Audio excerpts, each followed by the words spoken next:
Sorry guys, I'm still on hold over this cheesecake, so I'm doing my best here.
Alright, so I'm finally here. Let's see if we can get started. Excuse me. As I mentioned in the Discord, before we get started, I am going to go a little bit over like the plot of the previous games because some of you guys haven't played them. And like don't know what's going on. So this is not in any way, shape, or form intended to be an exhaustive or perfect explanation of the games. This is just supposed to be a quick and dirty, hey, this is kind of the backstory. And I'm sure you guys will have questions, and I'm happy to answer them as we go through the game itself. I will read a bunch of the codex files and everything to try to explain. But yeah, don't hesitate to ask me questions in chat as well. I've got that up on my other monitor. And ignore my quick links. This is the browser I use for work, so it's got all my stupid Florida shit. Alright, so the first game in the series is Dragon Age Origins. The game is set in the world of Thedas, and in Origins you play the Grey Warden. TLDR, there's this thing called the Blight, and it comes up from the deep roads, which are deep beneath the surface world. Basically, there's the dwarves of Orzammar. The dwarves used to have taigs all over the world, but as of basically the beginning of Dragon Age Origins, the only taig remaining is Orzammar. And dwarves have a heavily caste-based society, blah, blah, blah. But beyond Orzammar are the Deep Roads, which are these huge tunnels. Sometimes it's dwarven ruins, sometimes it's older things, full of zombies and ghouls, for lack of a faster way of explaining it. And these are usually caused by the birth of archfiends, or old gods. They literally just assume like dragons slash Cthulhu like old gods. You go to the battle, like basically whatever your background is, something happens. You go to a big battle and at Ostagar, and oh shit, everybody dies, especially the king. And there's a lot of argument over who is going to become the next king. Hey, Bun, you know all this. As I said, this is a quick and dirty explanation. This is not a good one. Anyway, the major religion of the humans is the Chant of Light, the chantry that believes in a god called the Maker and his prophet slash wife, Andraste. The fucking chantry lore is really long, really in depth, and really just insane. But as far as you need to know, Andraste is basically like their Virgin Mary uwu sweet bean. I know, don't look at me like that. I know I'm wrong on some of this. It's very, as I said, it's very long and involved and complicated, and this is literally just to give you guys a quick idea. Anyway, you go through the battle at Ostagar, the king dies, oh shit, you basically realize you have to call a landsmeet, and you become a Grey Warden, which are a special troop of warriors whose job it is only to fight the Blight, because the Blight is insane, it corrupts everything it touches, whole 9 yards. And the ritual to become a Grey Warden is basically you take a sippy sip of some wine with some darkspawn, what they refer to as the ghoul things created by the Blight. Sip some darkspawn blood, and you get corrupted. Kind of. Slightly. You basically, it lets you be super powerful and you can sense darkspawn, but at some point when you're old and no longer a great warrior, you're going to sense the call and go into the deep roads basically to die. So in my playthrough, I played a female noble, and I ran through, I tried to be as good of a person as I could, ended up marrying Alistair, who you find out is the king, the dead king's, actually, it might be the dead king's dad, either way, a dead king's bastard son, and I went to the landsmeet, and I basically was, hey, Alistair and I are going to get married, and, we're going to rule together, because I'm the cool hero that stopped the Blight. You meet a bunch of people on the way. Important things to know. The use of magic in this world is heavily restricted. Because of the Chant of Light, the mages are confined to these things called circles, which are basically big-ass towers where mages all live in the towers unless they're let out by their keepers, who are the Templars, a special branch of the, basically, paladins, who, their job is to keep mages under control, because mages have access to this thing called the Fade, and the Fade is basically the realm of magic and dreams, but it's also full, just chock fucking full of spirits, and it's really complicated. The Fade is just super complicated. I cannot begin to explain how complicated it is, but Inquisition will explain it a lot better than I will, so I'm just going to leave that at that. But the spirits in the Fade can possess mages, and because of that, all mages have to go through a thing called the Harrowing, where they basically go into the Fade while a bunch of Templars stand around, and they have to go in, do some stuff, and come back out without getting possessed to prove that they are not going to be susceptible to possession, and if they do get possessed while going through their harrowing, they're killed. Basically, little kids who show even a remote amount of magical talent are taken away from their families and shoved into a circle to become a mage. They aren't allowed to have friends outside of the circle, whole 9 yards. So a bunch of shit happens in Dragon Age Origins, but the important things you need to know are that the Grey Warden became the queen. Alistair had a baby with basically a wood witch, Morrigan. Not going to go into more detail there. Morrigan could possess the baby with like old god blood and used it to kill the Archfiend. Whole 9 yards. As I keep saying that, but it doesn't fucking matter. The point is, the Blight's over. Yay, the Blight's over. But it still exists in the Deep Roads, and you still have to be cognizant of its corruption. Dragon Age 2. This is the story of Hawke. And unlike Dragon Age 1, Dragon Age 2 really focuses on just the city of Kirkwall and everything that happens. I changed it to the Hawke. My Hawke was female. She romanced Fenris for Bunn because Bunn loves a Fenris. And I thought she would like to see some Fenris action here. Basically, it tells the story of a city, blah, blah, blah. I don't want to talk about Inquisition. Stop. All right. And throughout early on, you meet a dwarf named Varric, who is the best dwarf. 10 of 10, would Varric again.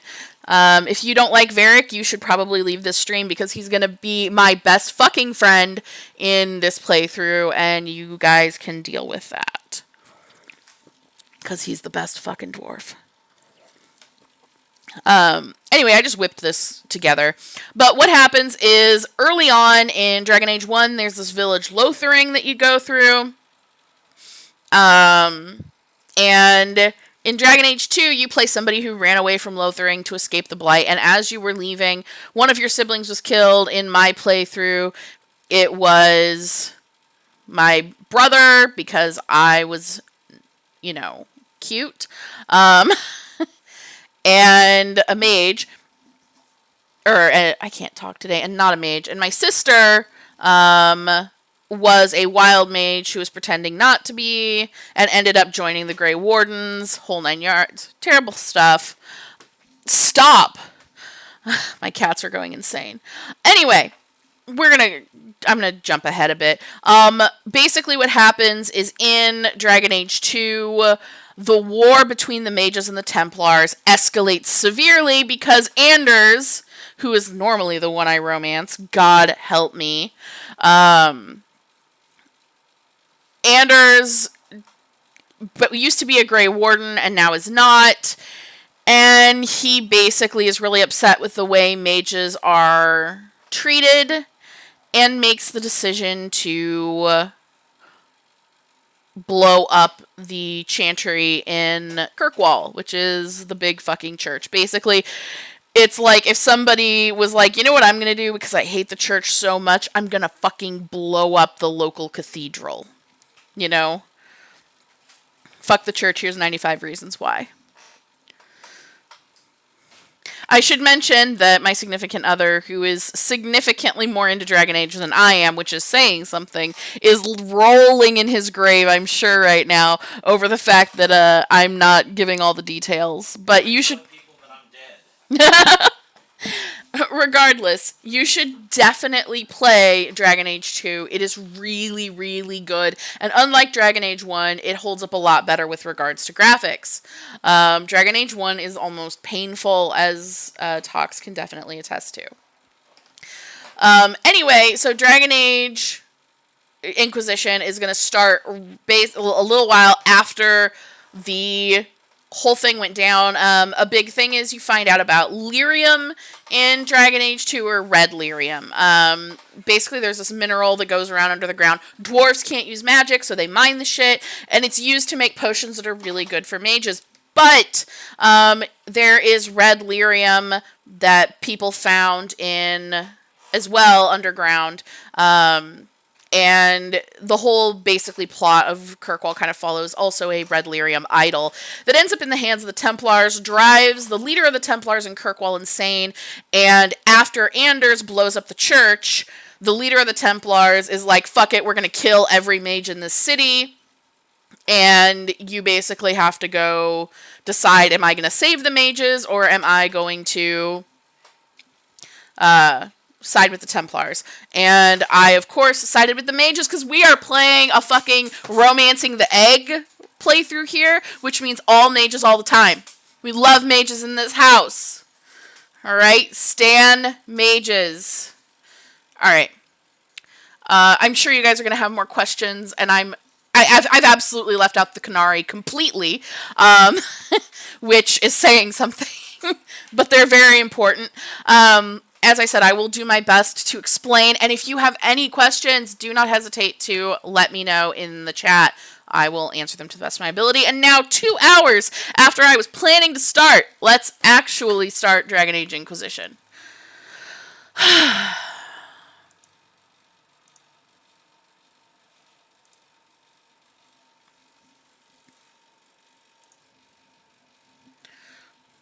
Alright, can you guys hear the music at all?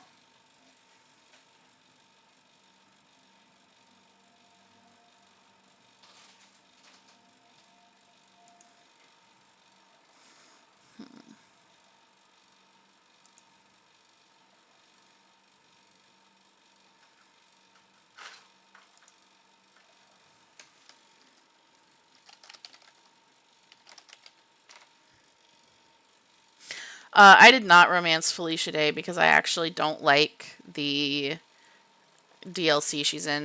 This is gonna sound horrible, but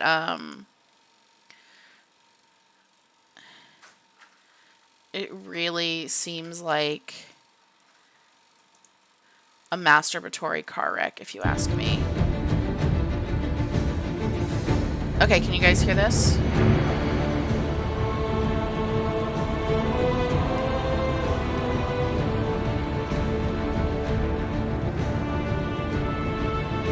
Okay. So long as you guys can hear the music, we're good.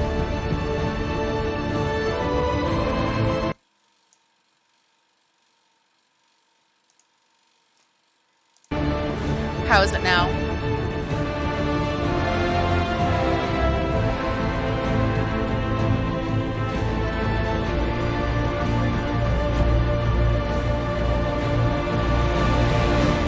Mel, you said it's loud compared to my voice. How is it now? I can't. Okay. Anyway, let's get going. I'm going to be doing a new game. I have a fuck ton of mods installed. As I mentioned earlier, I am not here for a hard time. I am here for a fun time, especially because we're focusing on the story here, and I love me some fucking Solas. Because I am romancing Solas, I have to play a female elf. Bit of backstory on the elves. Elves are a historically oppressed people, distinguished by their lithe frames and pointed ears. Most survive on the poorest fringes of human cities. Others live as nomads known as the Dalish. Elves receive a bonus of 25% to range defense. So short history of the Dalish. There was, basically a long time ago, humans colonized all of the elven lands, and elves have been basically forced to the fringes of society, are treated as really weird, and basically everything true about the Jewish diaspora is true about the elves, as for a very quick shorthand.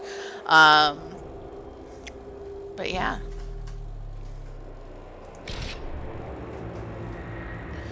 As I mentioned before, we are going all mages all the time, because that's what the cool kids do.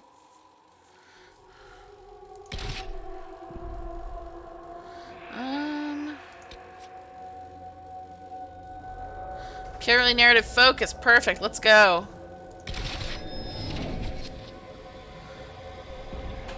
Okay. So, enslaved long ago by humans, most elves still live as second-class citizens within human cities. Elves who reject this life are known as the Dalish, nomadic wanderers who strive to keep the ancient elven religion and traditions alive. You grew up in the wilderness, a member of the Lavellan Dalish clan, and apprenticed to its leader and guide, the Keeper.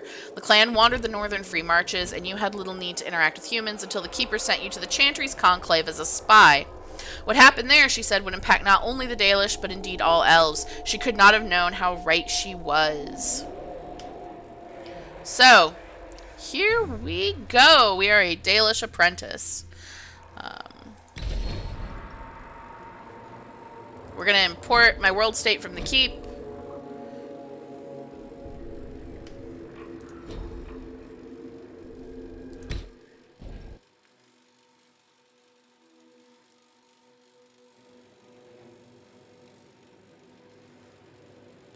But yeah, I have a fuck ton of mods also, so I can be very pretty.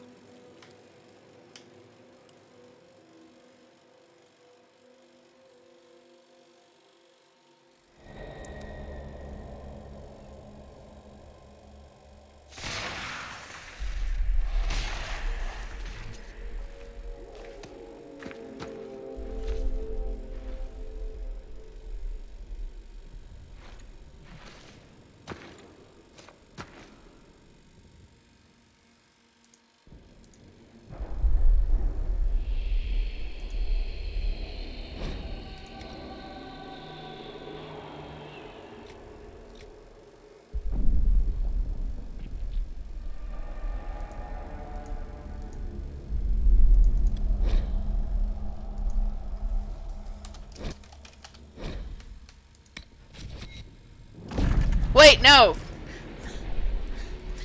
That's not what I wanted. I hate when it does that to me.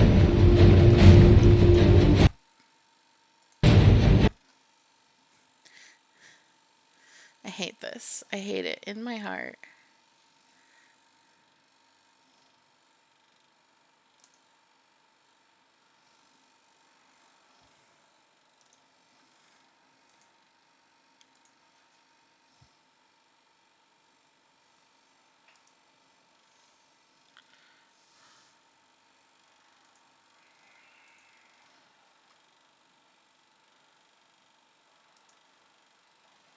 Sorry about that, guys. Twitch decided to shit the bed.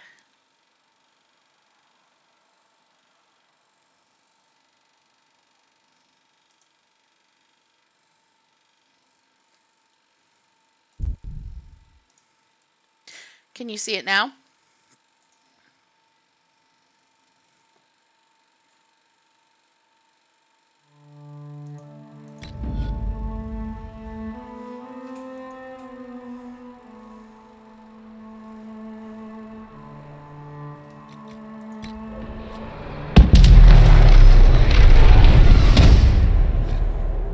Alright.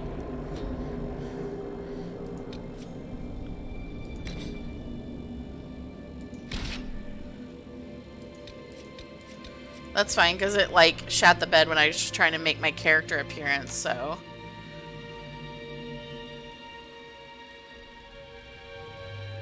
What do you guys see on the screen right now?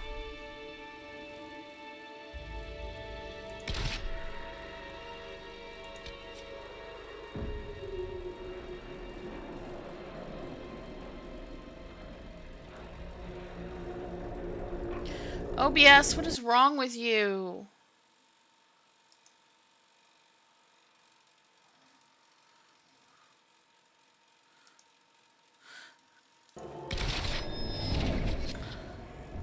Okay.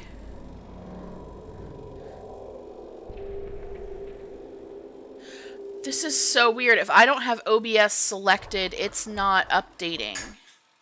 But I can't play. What the actual fuck?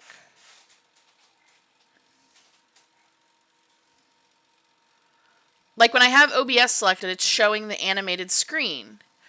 But when I click Dragon Age to go back to it, it freezes on the screen. Like, update, frozen.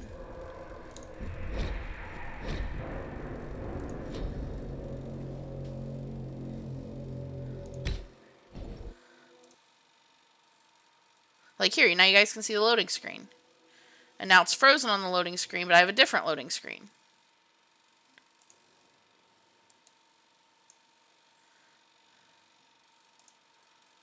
Frozen on the loading screen. now you can see stuff. Me actually in game, it freezes up again. Oh. I can't fix my options right now.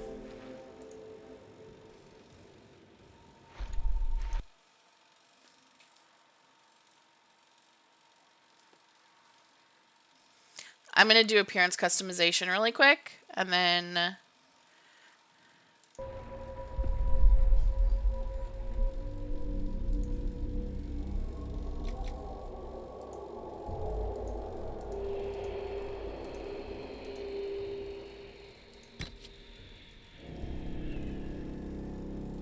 I'll tab over occasionally really quick so you guys can see.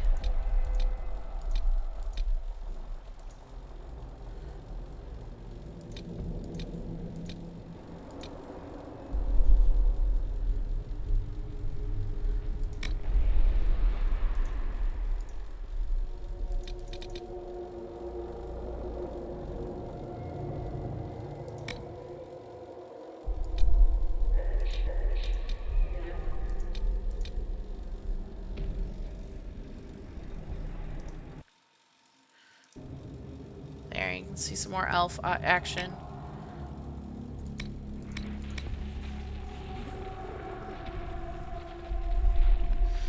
The thing is, I have to get past a cutscene, so I'm actually going to watch the opening cutscene through OBS with you guys while I set all this up.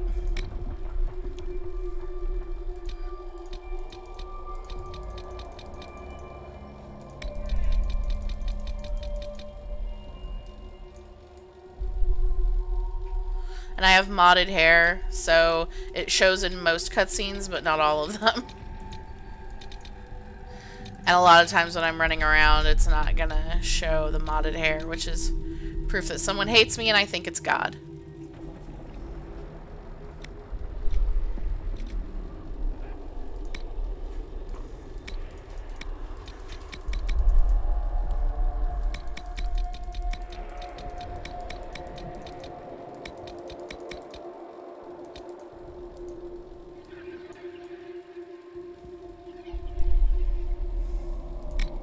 I just hope I can help.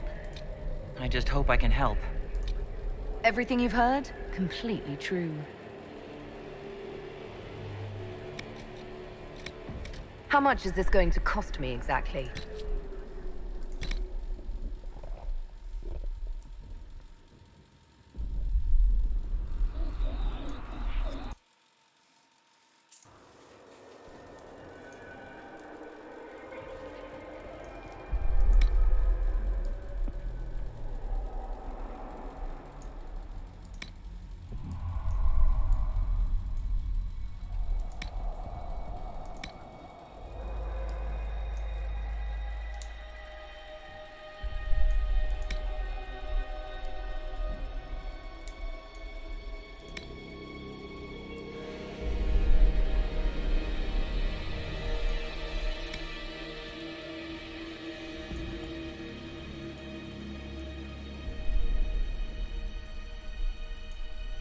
Gotta get them elf cheekbones, guys. There are only 2 voices, so about half of all players have used that one.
These are also, I need you guys to see this.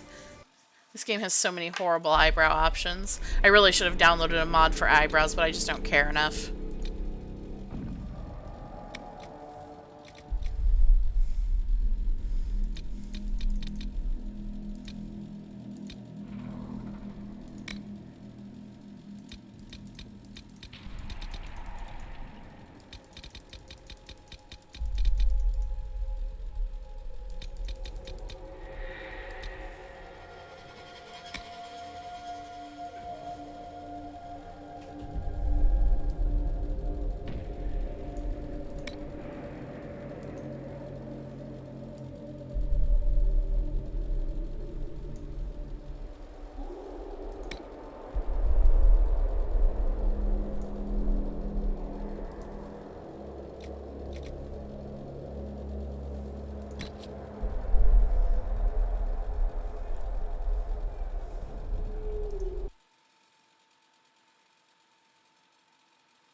Yeah. Listen, it's hot elf action. We gotta have some cheekbones.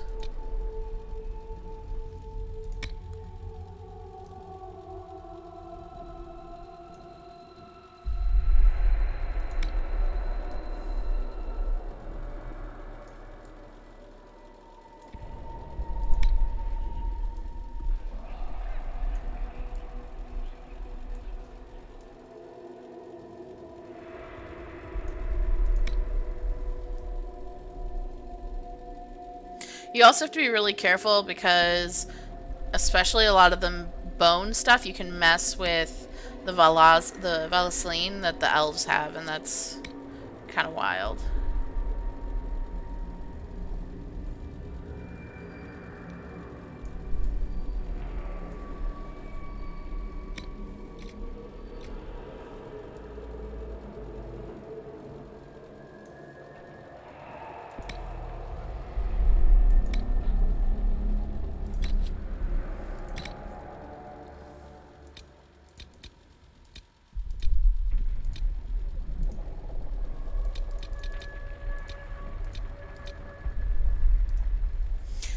The Dragon Age games are one of those games where nobody's really hot.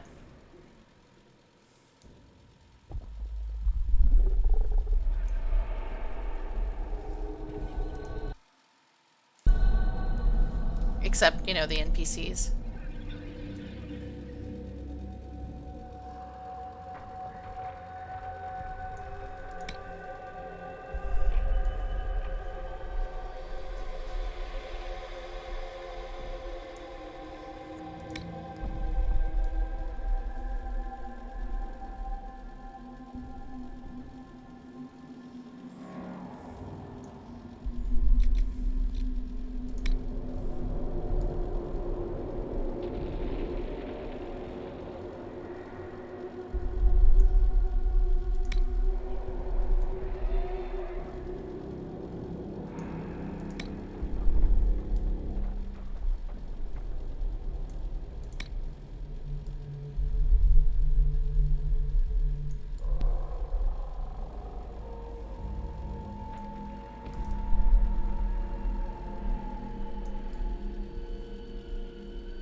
Gotta have the best fucking Valasline of all. That's them. The best Valasline. In case you were curious.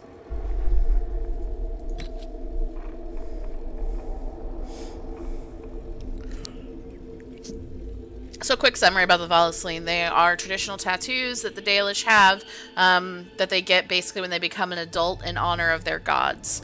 Um, yeah, I'm not going to give you any more details than that because they're an important plot point.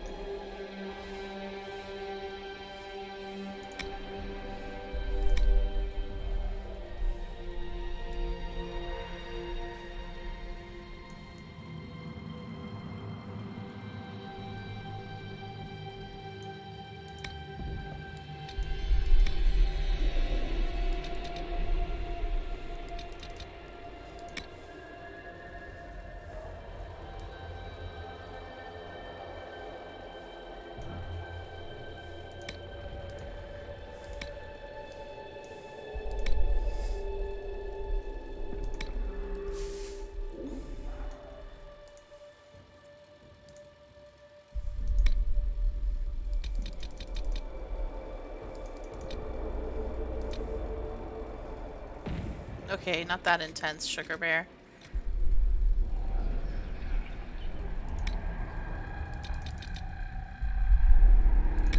I'm doing my makeup really quick. Hang on, I'll let you guys see.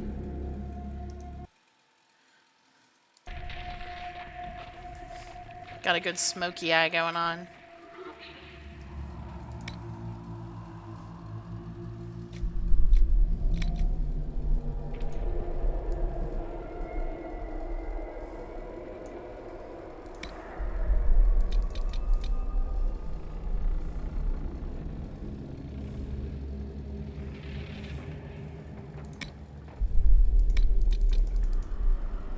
Also gotta have my lip gloss on at all times.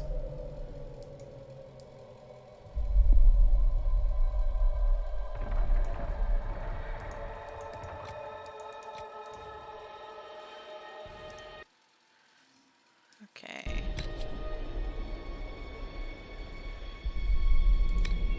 You leave me no choice. Alright.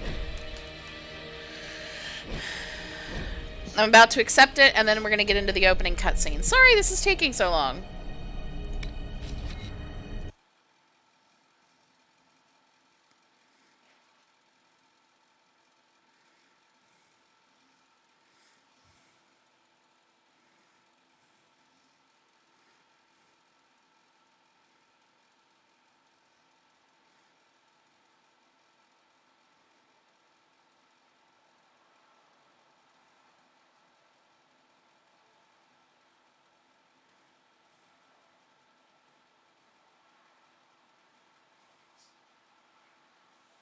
Yeah, I hope you guys are enjoying these monstrous creatures.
Please, for the love of God, let me get to the menu so I can change my graphic settings and maybe be able to play.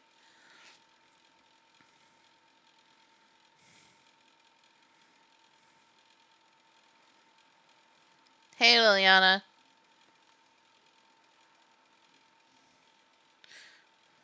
This is Cassandra, by the way. She was in Dragon Age 2.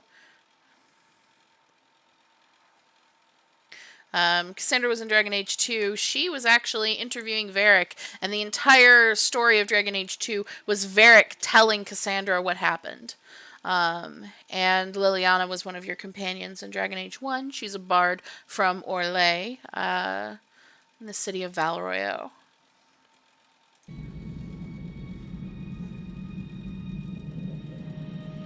We don't talk to cops in this house. Explain this.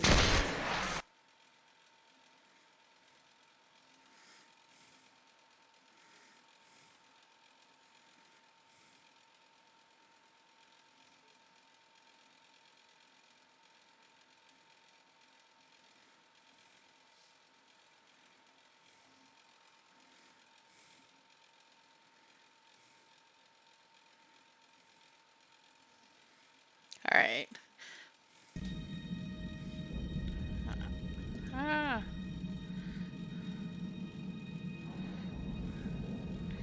Going with let me go.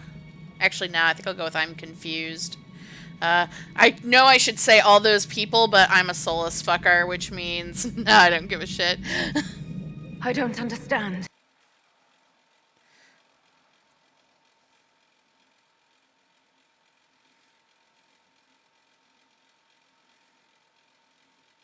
You guys can hear the game audio, right? I know you're getting subtitles at the top, but I just wanted to touch base.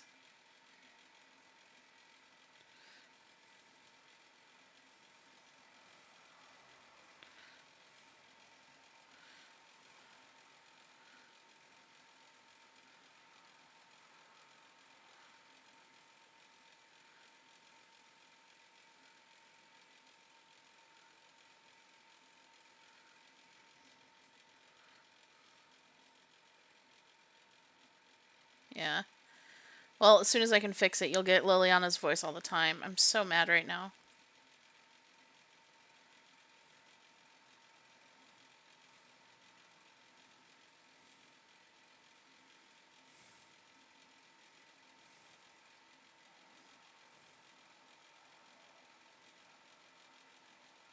The breach.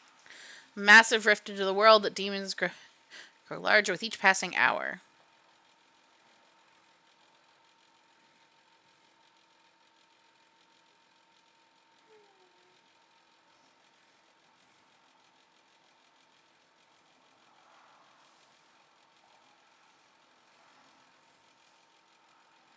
And basically every time it pulses, the thing on your hand does too, and it hurts.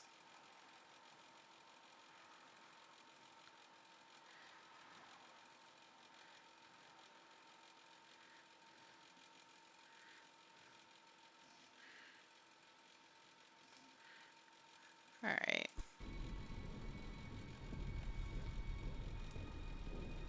Just say for now, if I can help, I will. I understand. Then I'll do what I can.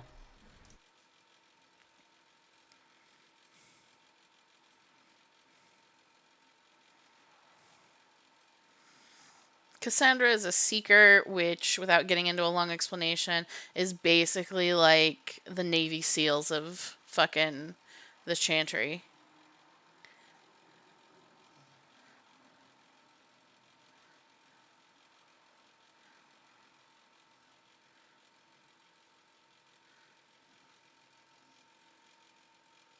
Basically, what you're finding out is that this was a peace summit between the mages and the Chantry to try to bring the divine, which is basically the female pope, and the Chantry is a matriarchal religion. There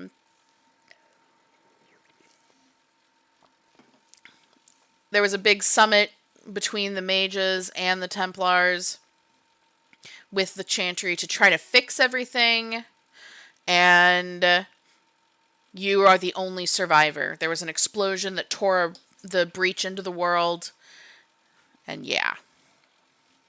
Okay. We tested on something smaller than the breach.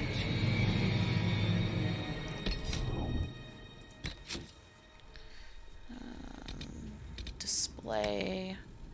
Full screen. Please let me change things. Window. Try this one.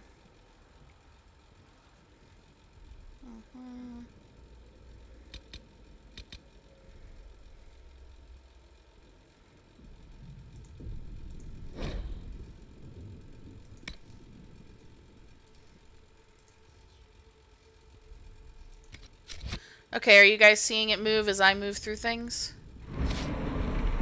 Oh, but now it's... Okay, hang on.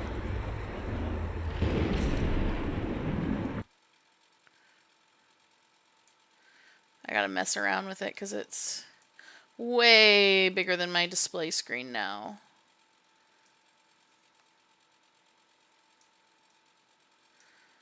There.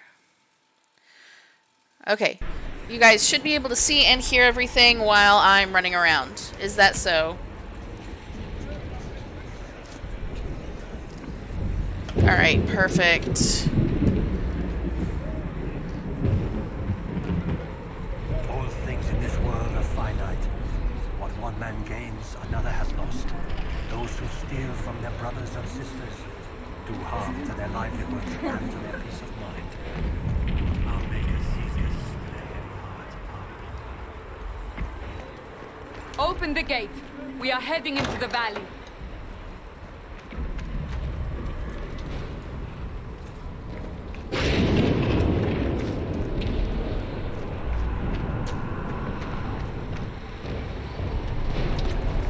Quest map.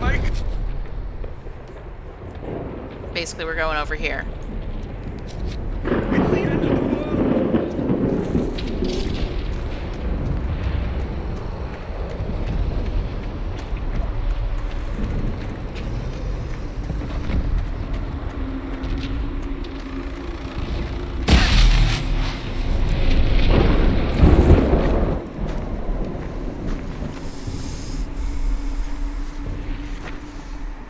The pulses are coming faster now.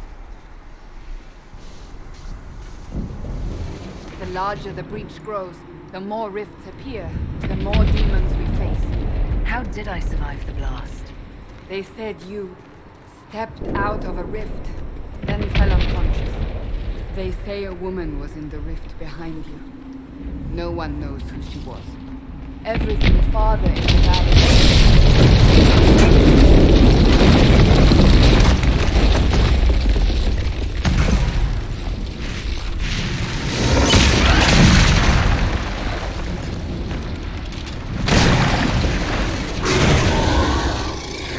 Stay behind me!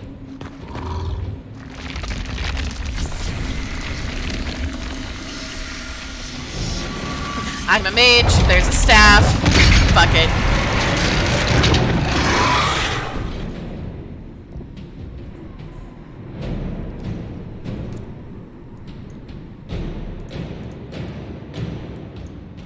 Come on. Why are you not recognizing my mouse input, you piece of shit?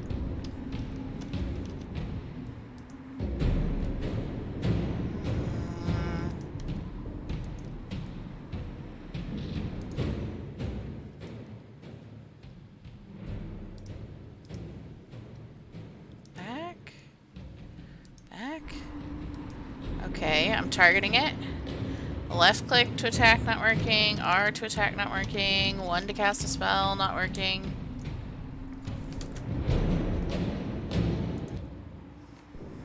Why is this so buggy? I don't like it.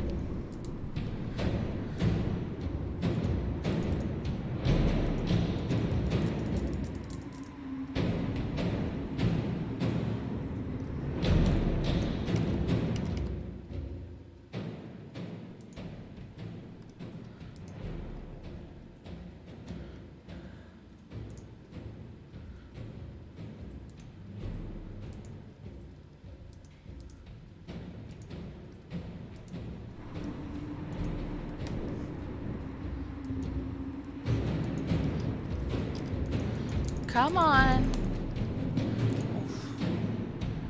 Get on my last nerve. Okay, hang on. Apparently I've got to fucking Google up why it's gonna lock up the second I enter combat.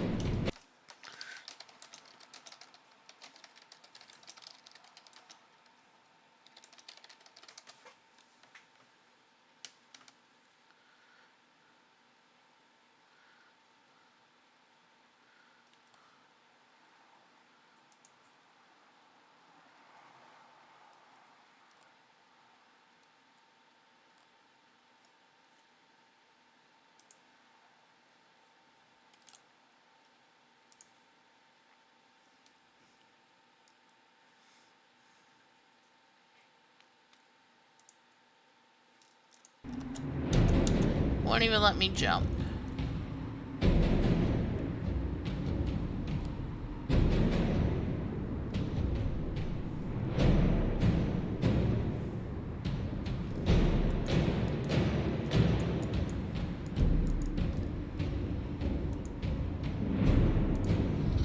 There we go. I fucking paused it because I'm dumb.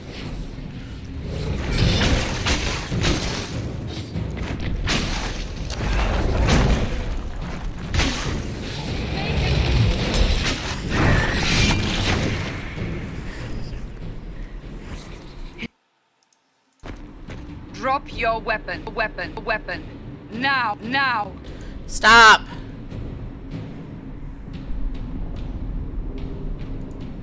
If you're going to lead me through a demon-infested valley, you'll have to trust me. Give me one reason to trust you. Because my life is on the line. You're right. You don't need a staff, but you should have one. I cannot protect you.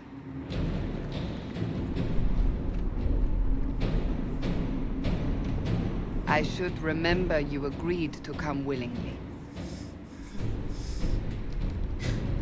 When I did my Sapphic Take these playthrough, potions. Maker knows what we I will romanced Cassandra because I Where fucking are all love your her. soldiers? do. At the forward camp, or Though I also modded that one to hell we and are back. on our own for now. Yeah. Let's see what I got from that guy. I bet I got something better than what I got. No. Nothing good. Okay.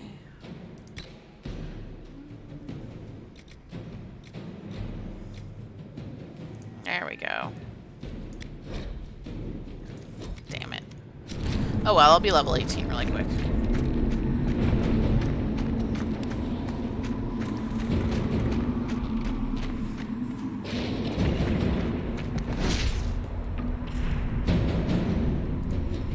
There! Watch out! If we flank them, we may gain the advantage.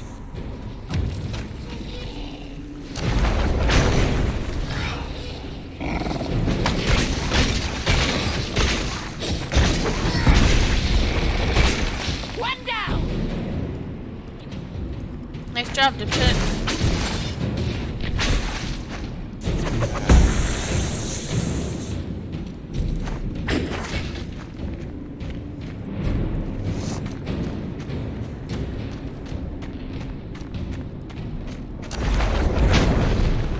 Up on the hill.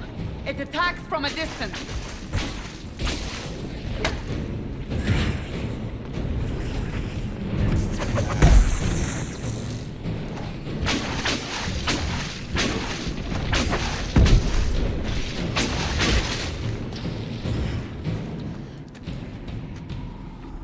Listen, I have no room to talk about you being biased. I love the fucking egg boy.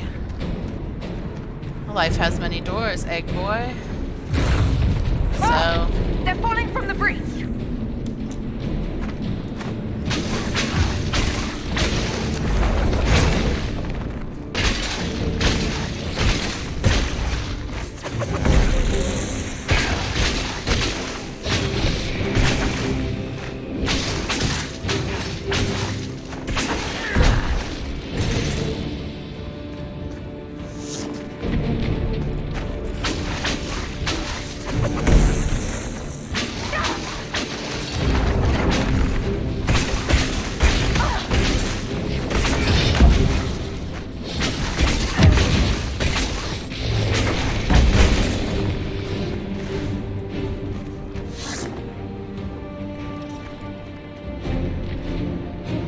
alright, yeah, this way.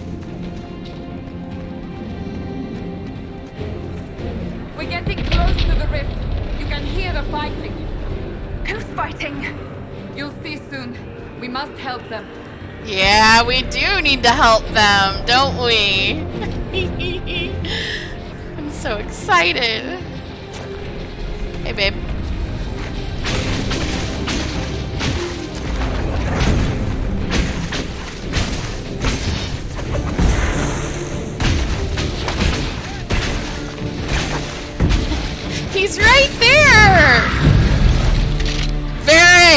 best dwarf. Quickly! Before more come through! It's him! It's my egg! What did you do?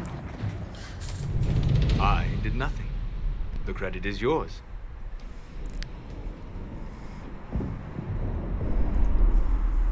At least this is good for something. Whatever magic opened the breach in the sky also placed that mark upon your hand. I theorized the mark might be able to close the rifts that have opened in the breach's wake. And it seems I was correct.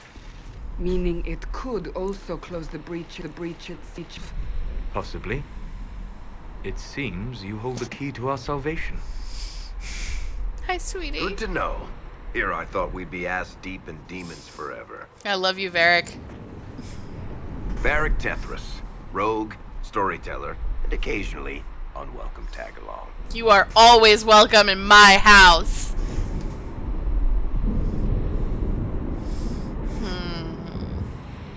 Always compliment Bianca. That's a nice crossbow you have there. Ah, isn't she? Bianca and I have been through a lot together. You named your crossbow Bianca. Of course. And she'll be great company in the valley. Absolutely not. Your help is appreciated, Varric, but... Have you been in the valley lately, Seeker? Your soldiers aren't in control anymore. You need me. Ugh. Anyone. My name is Solas, if there are to be introductions. I am pleased to see you still live. He means I kept that mark from killing you while you slept. Hi, sweetie. You seem to know a great deal about it all. Like you, Solas is an apostate. Technically, all mages are now apostates, Cassandra. My travels have allowed me to learn much of the faith, far beyond the experience of any circle mage. I came to offer whatever help I can give with the breach. If it is not closed, we are all doomed, regardless of origin.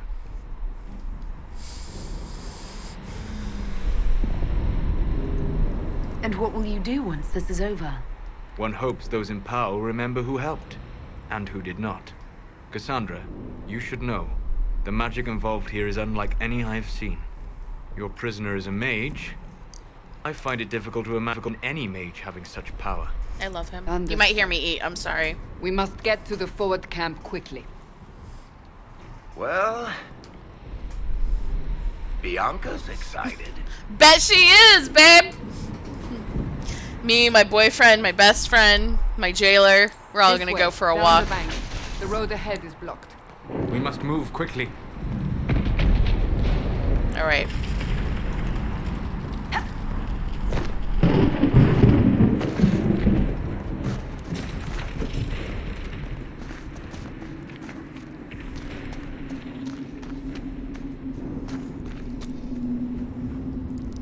Sorry, I had to turn around and look at him for a second.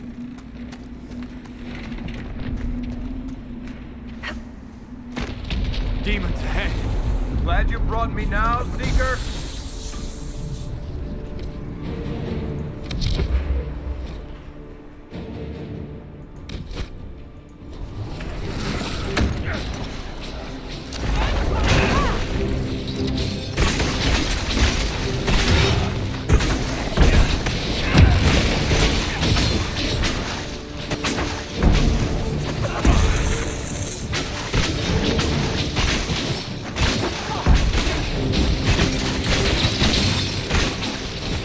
Make it take you!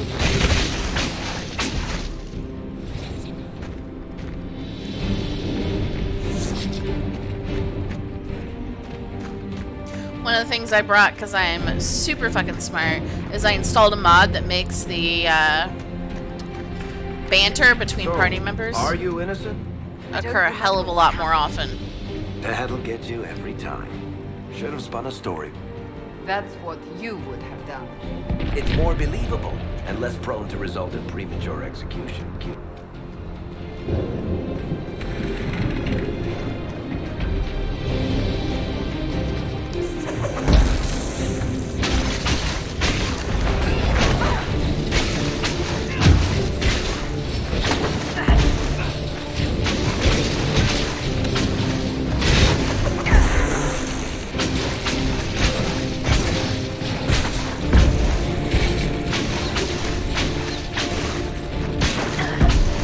It's one of the like most popular all time on. Through all this. She's resourceful, Seeker.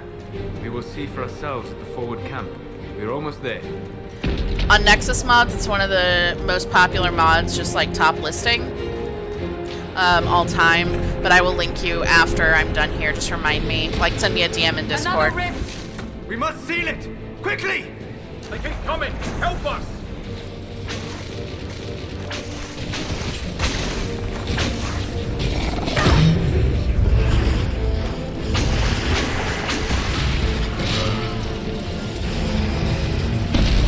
Hurry!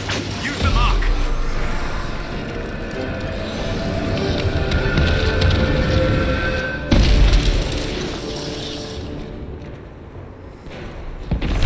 Alright, let's buy something cool really quick. Do fire, do ice. I mean, I have a mod that gives me enough points to do everything, so eventually we will. But right now I think we'll go with storm. Blah, blah, I know. Okay. We will also get that one.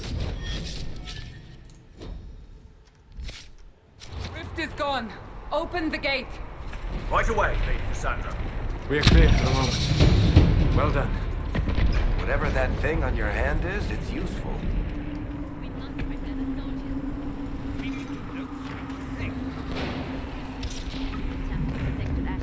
It is our only chance. Ah! Here they come. You made it. Chancellor Roderick, this is... I know who she is. As Grand Chancellor of the Chantry, I hereby order you to take this criminal to Val Royeaux to face execution. Order me? You are a glorified clerk, a bureaucrat. And you are a thug, but a thug who supposedly serves the Chantry. We serve the most holy, Chancellor. As you well know. Justinia is dead! We must elect a replacement and obey her orders on the matters on.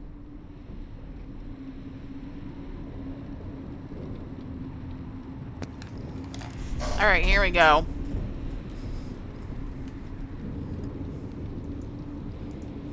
So none of you are actually in charge here. You killed everyone who was in charge! Call a retreat, Seeker. Our position here is hopeless. We can stop this before it's too late. How? You won't survive long enough to reach the temple, even with all your soldiers. We must get to the temple. It's the quickest route. But not the safest. Our forces can charge as a distraction while we go through the mountains. We lost contact with an entire squad on that path. It's too risky. Listen to me. Abandon this now, before more I lives use are lost. DAI, but a YouTuber I follow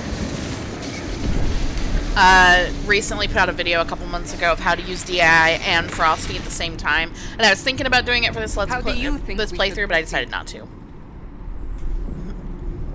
Alright, time to be sarcastic. These fucking Catholics asking me questions. Now you're asking me what I think. You have the mark. And you are the one we must keep alive. Since we cannot agree on our own,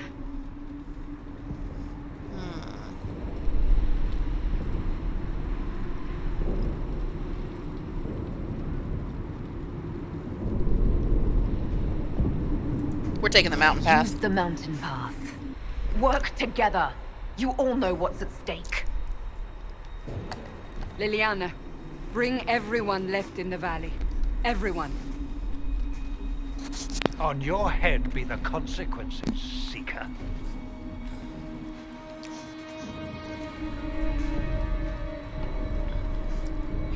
Yeah, Riedrich's about right, too. I hate that guy.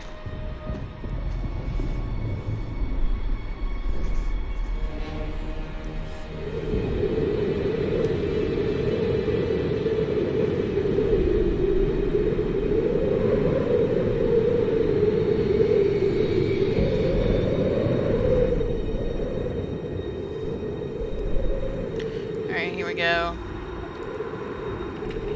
He's so handsome. I just want to look at him all day. Alright, but I actually need to, like, move on so I can actually, you know, talk to him and flirt with him a bunch.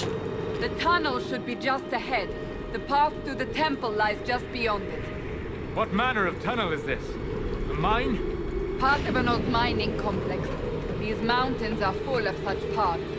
And your missing soldiers are in there somewhere? Along with whatever has detained them. We shall see soon enough. Preach.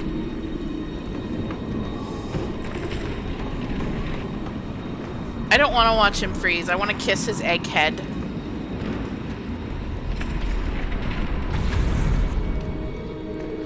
Hey, what's up?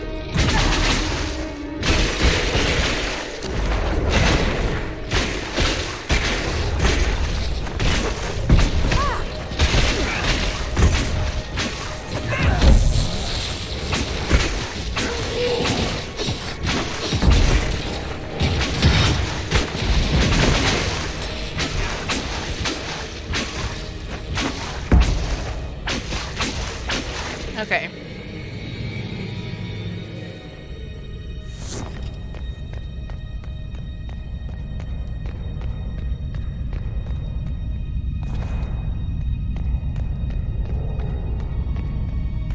So beautiful.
Hey, look what we found, Cassandra.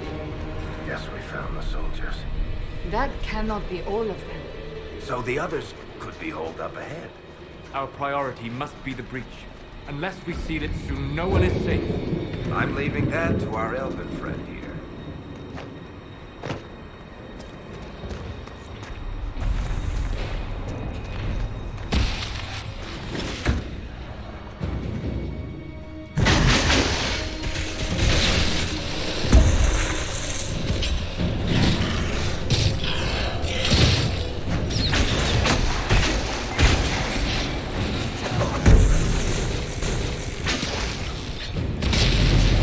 Lady Cassandra! Lieutenant, you're alive. Just barely.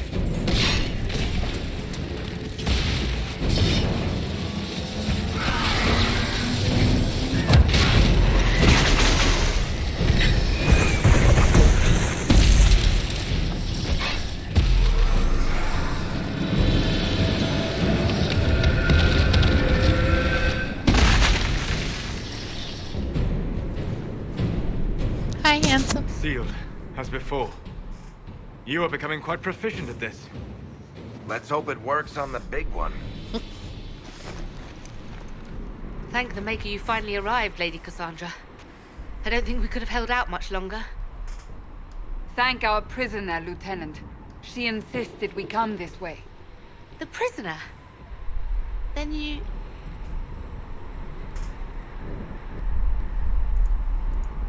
It was worth saving you, if we could. Then you have my sincere gratitude. The way into the valley behind us is clear for the moment. Go, while you still can. At once. Quickly, let's move! I love him. The path ahead appears to be clear of demons as well. Let's hurry before that changes. Did you see the way he looked at me? Down the ladder. That's the way to the temple.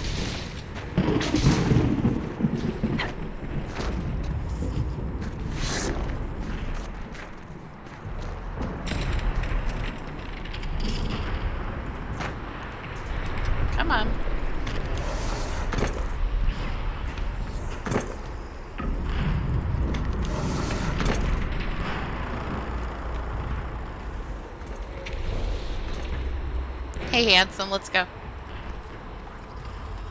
So, holes in the Fade don't just accidentally happen, right? If enough magic is brought to bear, it is possible. But there are easier ways to make things explode. That is true. We will consider how this happened once the immediate danger is past.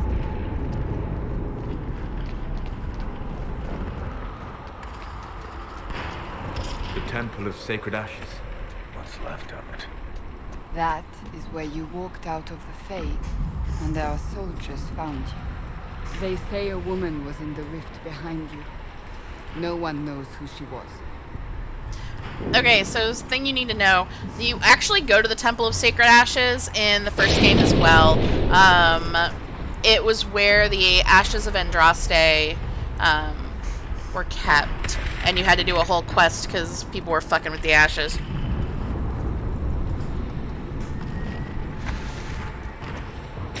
Needless to say, it wasn't blown up.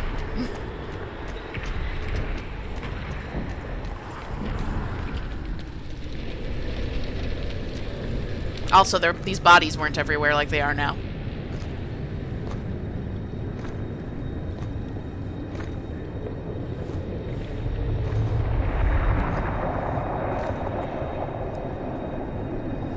I love how you can see just a little bit of stubble on his head. Like, yeah.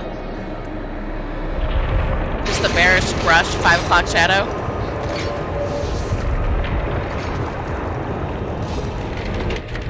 Reach is a long way up. Steve Urkel voice, did I do that? You're here. Thank the Maker. Liliana, have your men take up positions around the temple.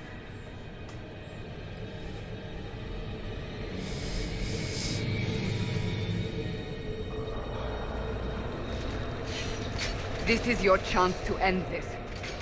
Are you ready? I'll try, but I don't know if I can reach that, much less close it. No. This rift was the first, and it is the key. Seal it, and perhaps we seal the breach. Then let's find a way down. And be careful.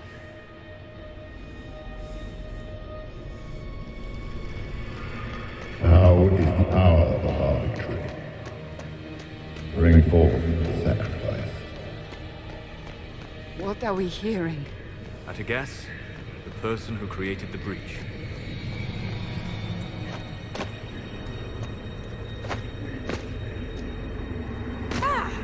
Just gonna jump down because I'm lazy.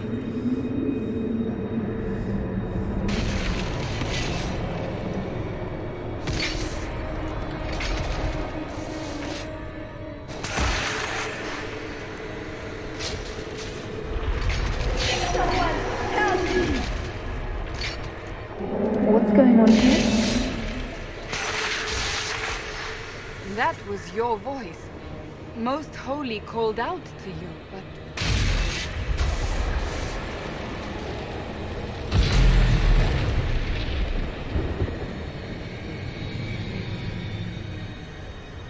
What's going on here? Run when you can!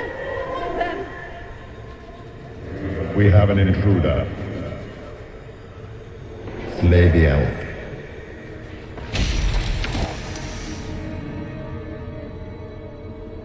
You were there! Who attacked? And the Divine, is she... Was this vision true? What are we seeing? I don't remember. Calm down, Cassandra. Echoes of what happened here. The Fade bleeds into this place. This rift is not sealed, but it is closed, albeit temporarily.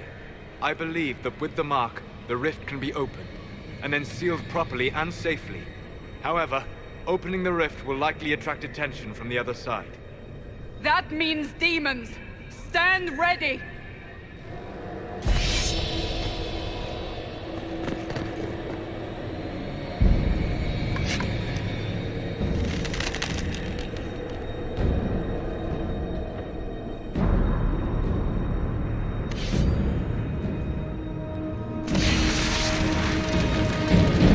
Who would do that? No, that's not allowed. hiding Dorian's mustache. What the fuck is wrong with you? No!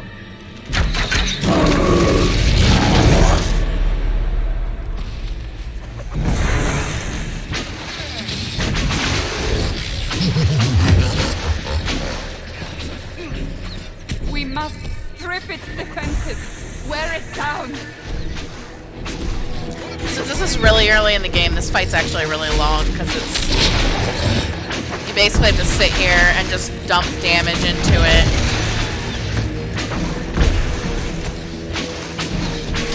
I have seen the ones that give you his flashback hair. I'm not going to go into more detail than that because Disrupt the rift. I don't want to give spoils.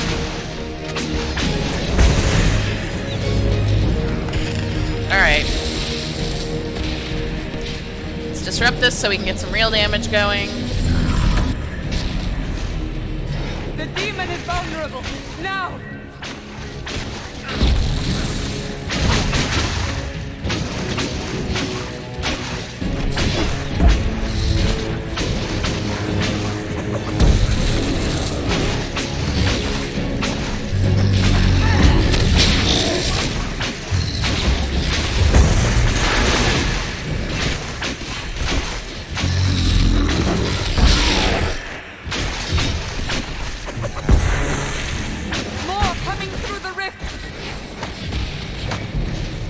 Alright, dipshits.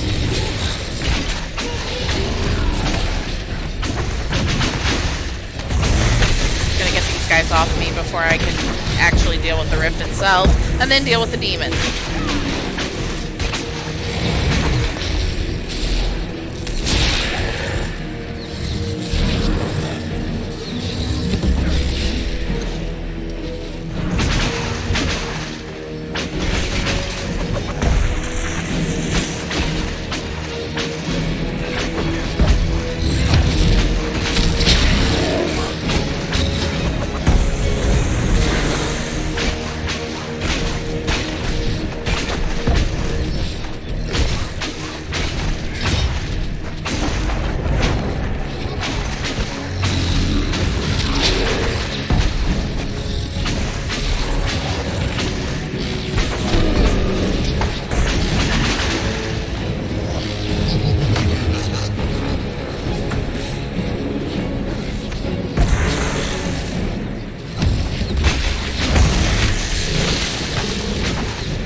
Yeah, it really does take forever.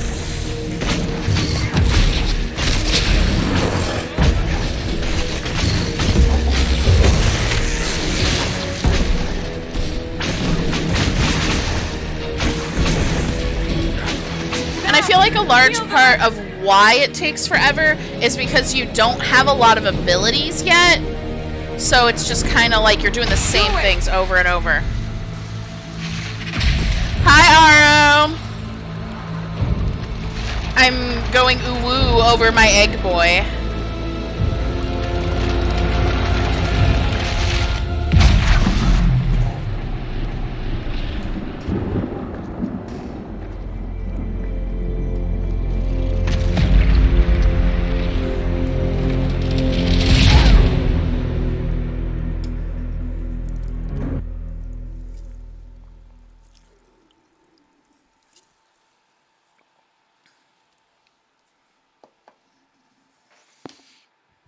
I love a he.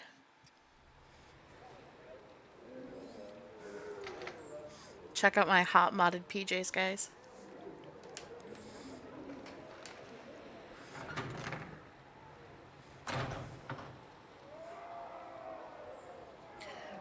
Don't spoil, because there's people here who haven't romanced Solas and also have no idea what happens. But we are romancing Solas in this run because I love him. And he's my type. And I hate it, but it's true. Why are you frightened? What happened? That's wrong, isn't it? I said the wrong thing. I don't think so. I beg your forgiveness and your blessing. I am but a humble servant. You're an You are elf? back in Haven, my lady. They say you saved us. The breach stopped growing, just like the mark on your hand.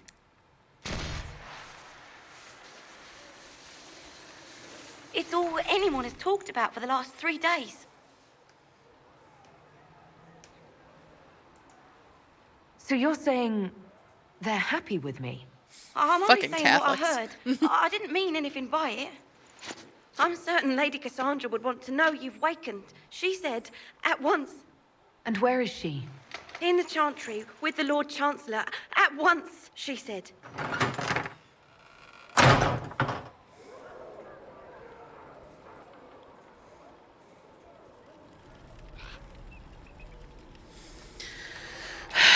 Why am I wearing this when I was just wearing my cool pajamas? Why are you making me run around in my fucking gross clothes?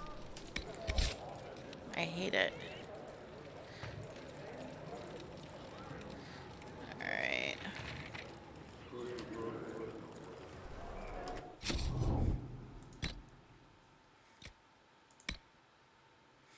I can wear this for now. Until I make a better one.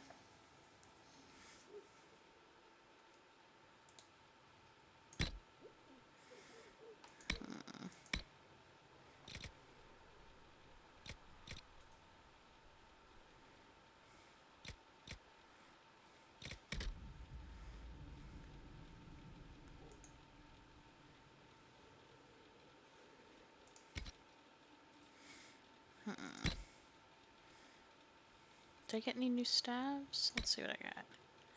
Staff of the Dragon.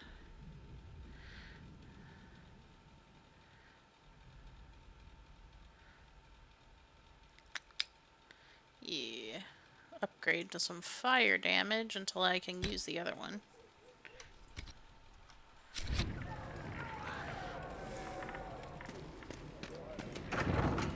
Look, I have to show off for my guy. Okay.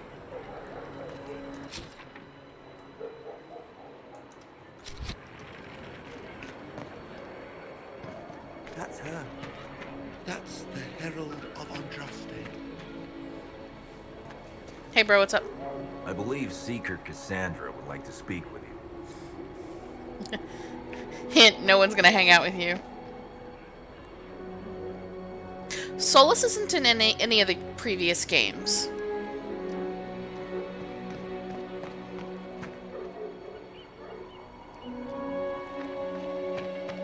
That's her. She stopped the breach from getting any bigger. Yes, finally, everyone is bowing and worshipping me. This is what I've longed for. The story of King Bedwyr. Bedwyr, like most kings, was a man of great pride, who expected nothing but complete loyalty from his subjects. He believed the best way to achieve this was through fear. After all, those who feared him would never cross him or question his rule. Most importantly, they would always seek to please him. He cultivated terror in his subordinates through gleeful and unrestrained use of the contraption referred to as the Maiden. The Maiden was a hinged iron casket, TLDR an Iron Maiden. Bedwyr's maiden was his prized possession and stood in a place of honor in his throne room, often with a screaming victim inside it. Political rivals, suspected assassins, treasonous ministers, the maiden consumed them all. As time passed, more people were given to the maiden for increasingly trivial offenses. The cook for oversalting the food, the page boy for dropping his sword. The maiden cast a pall over the kingdom, and its people prayed for deliverance from their cruel king. One day, a strange woman rode into the city. She called herself Ember and was an emissary from a far-off land. Her leaders had heard, she said, of Bedwyr's wisdom and authority, and she sought the king's counsel. The thought that he had earned the adulation of brother kings across the sea made him swell with pride, and he granted Ember an audience. They dined and danced, and through it all, Ember flattered and fawned on the king. At the end of the night, Ember asked to see the maiden, the infamous device that had given Bedwyr all his power. The king, giddy with the praise, proudly presented Ember with the empty contraption. Ember looked at the maiden, sighed with disappointment, and said, "That doesn't look terrifying at all. I should have imagined the spikes to be much sharper." Bedwyr grew red at her comment and replied, "The spikes are sharp enough. Look at the blood that still clings to them." "But it's so small," said Ember. "Our only children and women, its victims." Bedgar grew redder still and replied, "Of course not. The maiden has devoured many men." Ember shook her head and said to the king, "I don't believe it. Surely no warrior could fear this thing. A man like yourself, tall and muscled, would not fit within." King laughed and saw a way to prove the merit of the maiden to Ember. "I'll show you how easily a man like myself could fit," he said, and with that, he stepped into the device, but Ember was waiting, and no sooner had he squeezed himself into the iron casket than she shut it on him.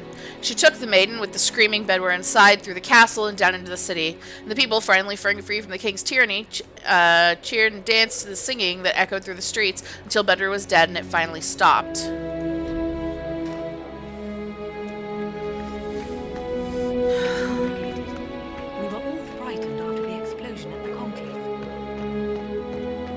Boy, here we go. Chancellor Roderick says that the Chantry wants nothing to do with us. That isn't Chancellor Roderick's decision.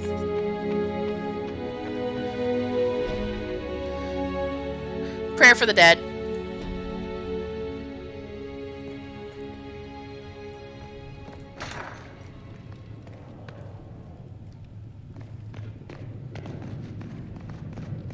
I know where I'm supposed to go, but I'm literally gonna go run around. I'm just gonna go because I want to go flirt with Solas.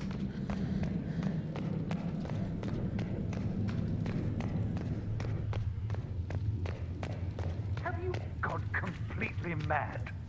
She should be taken to Val Royo immediately, to be tried by whomever becomes divine. I do not believe she is guilty. The elf failed, Seeker. The breach is still in the sky. For all you know, she intended it this way. I do not believe that. That is not for you to decide. Your duty is to serve the Chantry. My duty is to serve the principles on which the Chantry was founded, Chancellor, as is yours.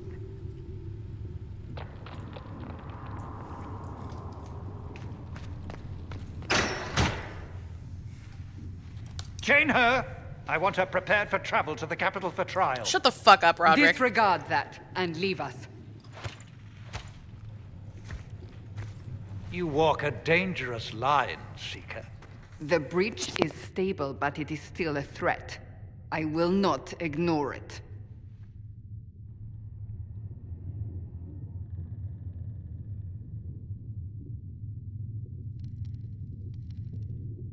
So I'm still a suspect, even after what we just did? You absolutely are. No, she is not. Someone was behind the explosion at the Conclave. Someone most holy did not expect. Perhaps they died with the others, or have allies who yet live. I am a suspect? You, and many others. But not the prisoner. I heard the voices in the temple. The Divine called to her for help. So her survival, that thing on her hand, all a coincidence? Providence. The Maker sent her to us in our darkest hour.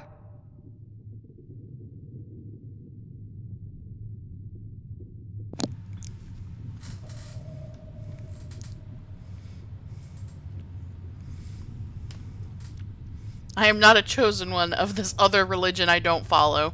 You realize I'm an elf. A Dalish elf. I have not forgotten. No matter what you are or what you believe, you are exactly what we needed when we needed it. I hate that I have to The constantly breach get remains, Cassandra's disapproval, and but your mark is still our only hope of closing it. This is not for you to decide. You know what this is, Chancellor. A writ from the Divine, granting us the authority to act. As of this moment, I declare the Inquisition reborn. We will close the breach, we will find those responsible, and we will restore order with or without your approval.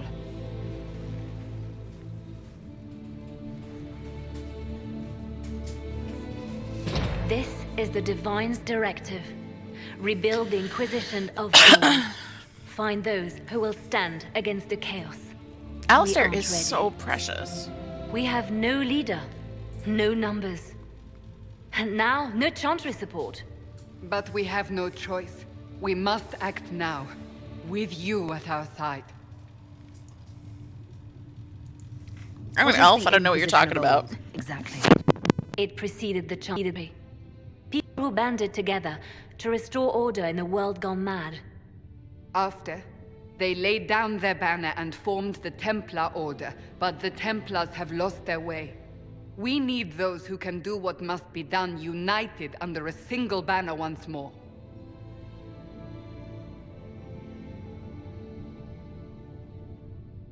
But aren't you still part of the Chantry? Is that what you see? The Chantry will take time to find a new divine, and then it will wait for her direction. But we cannot wait. So many Grand Clerics died at the Conclave. No, we are on our own. Perhaps forever.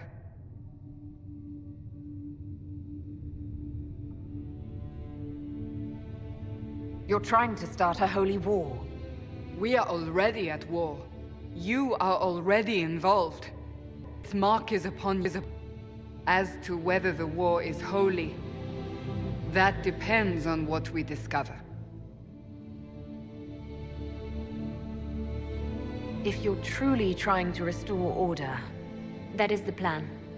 Help us fix this before it's too late.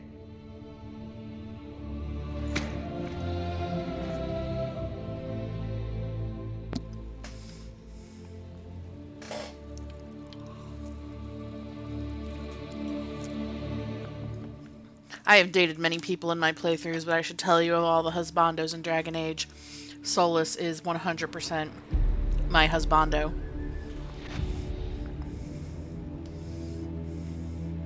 Look who it is!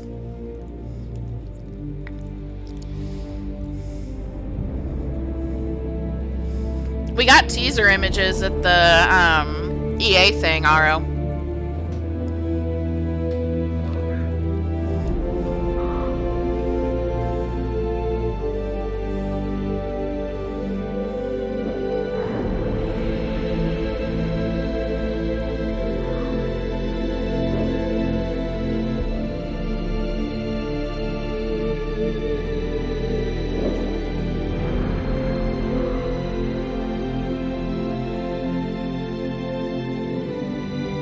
Yeah. It was just a few days ago when EA was doing their, like, play direct or whatever thing for what would have been E3. And in their opening thing, they had new images that basically showed, like, a ruin overcome with red lyrium and a few other things that has the fandom going nuts. Because, of course, everyone who's a fan of Dragon Age is digging through literally everything they see.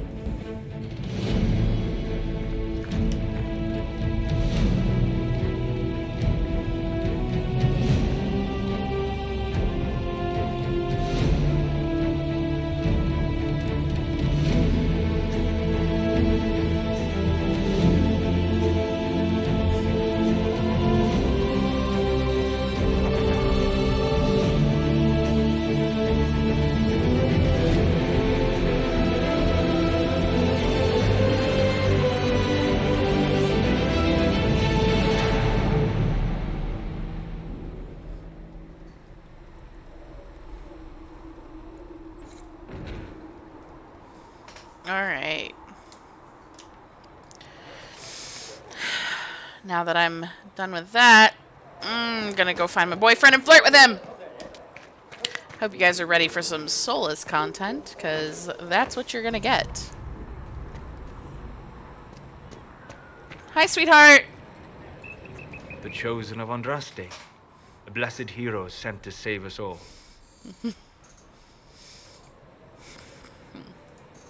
am I riding in on a shining steed? I would have suggested a griffon, but sadly they're extinct. Joke as you will, posturing is necessary. I've journeyed deep into the Fade in ancient ruins and battlefields to see the dreams of lost civilizations. I've watched as hosts of spirits clash to reenact the bloody past in ancient wars both famous and forgotten. Every great war has its heroes. I'm just curious what kind you'll be. Dorian is also on the list of best friends, so Don't even think you're not going to get Dorian combos. We are going to do all of Dorian's side quests. Because he's my best friend. What do you mean, ruins and battlefields? Any building strong enough to withstand the rigors of time has a history. Every battlefield is steeped in death. Both attract spirits. They press against the veil, weakening the barrier between our worlds. When I dream in such places, I go deep into the Fade. I can find memories no other living being has ever seen. You fall asleep in the middle of ancient ruins. Isn't that dangerous? I do set wards. And if you leave food out for the giant spiders, they are usually content to live and let live. I've never heard of anyone going so far. You're going to see a lot of this. That's extraordinary. Thank you. It's not a common field of study for obvious reasons. Not so flashy as throwing fire or lightning. The thrill of finding remnants of a 1,000-year-old dream? I would not trade it for anything. I will stay there. At least until the breach has been closed. Was that in doubt? I am an apostate mage surrounded by chantry forces, and unlike you, I do not have a divine mark protecting me. Cassandra has been accommodating, but you understand my caution. You came here to help, Solas. I won't let them use that against you. How would you stop them? However I had to. Thank you. But now let us hope either the mages or the Templars have the power to seal the breach. Closing the breach is our primary goal. But I hope we might also discover what was used to create it. Any artifact of such power is dangerous. The destruction of the Conclave proves that much. You don't think whatever created the explosion was destroyed in the blast? You survived, did you not? The artifact that created the breach is unlike anything seen in this age. I will not believe it destroyed until I see the shattered fragments with my own eyes. Bet you won't. We would do well to try to recover whatever created the breach. Liliana's people have scoured the area near the blast and found nothing. Whatever the artifact was, it is no longer there. In any case, did you need me for anything? About to have some lore dumps, get ready. I'd be interested in hearing your opinions on elven culture. I thought you would be more interested in sharing your opinions of elven culture. You are Danish, are you not? My people come from the elves who refused to surrender when humans broke their treaty and destroyed the Dales. Your keeper was not wrong about that, at least. We must mark the occasion of the Dalish remembering something correctly. Perhaps we should plant a tree. Oh, you insult my people. They insult themselves. Remember, I have walked the memories of the Fade. I have seen the history the Dalish imitate.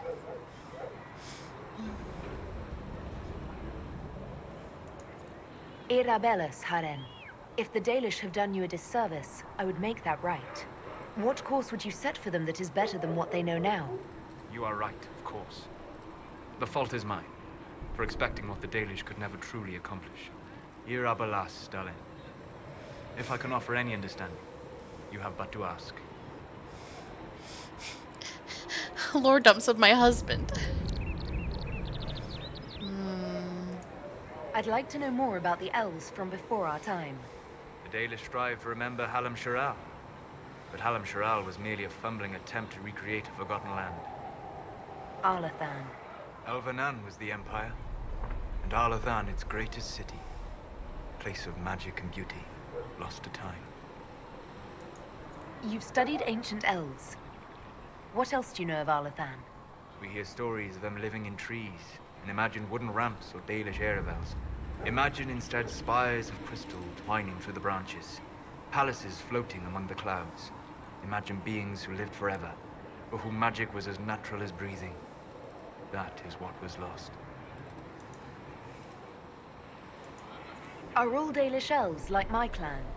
No. Your clan was unique in having enough interest in human affairs to send you to spy upon the Divine's meeting. As your clans have been separate for so long, they have all changed, adapting to the lands in which they live. Some are no more than bandits, others trade freely with humans, and some have disappeared entirely into the forests. Do you guys know that I love him?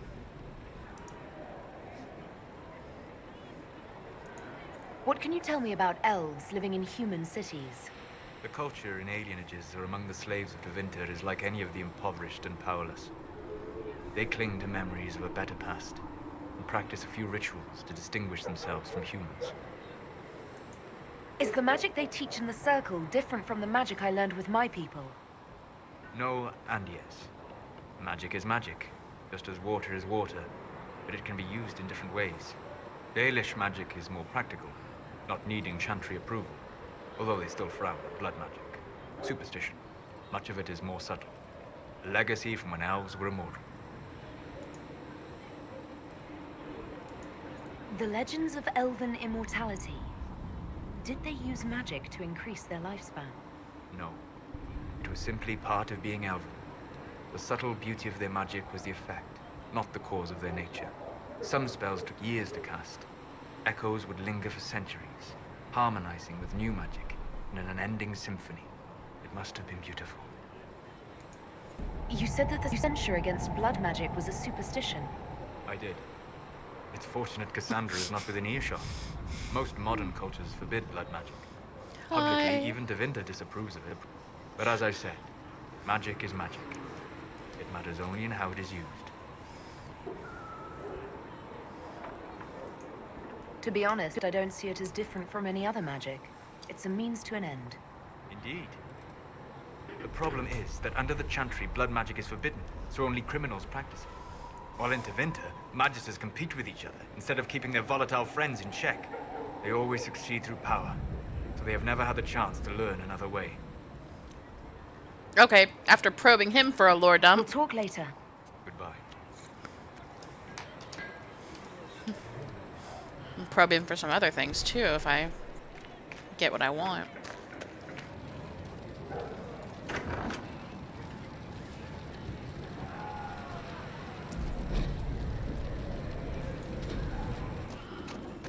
Segrit asked. Look who's back from the dead. Again. I don't recall meeting you before. I'd be surprised if you did. You weren't particularly coherent. Someone had to patch you up after you staggered out of making knows where, though. So, you're welcome. I didn't realize. Thank you. Yeah, well, you can pay me back by fixing the world. Name's Adam. I'm in charge of keeping our little band here stocked with potions and elixirs. Not that Seeker Pentagast seems to care whether we've got the supplies to actually do that. How are your people holding up? There's no shortage of work. That's for damn sure. Is there anything I can do to help out? We're fine as far as raw labor goes. You've more important things to do than tend to me. I only wish I'd been able to find Master Tajin's notes. Old bastard was working on something special. He died at the Conclave, and his notes weren't here. Been too busy dealing with the wounded to look for them.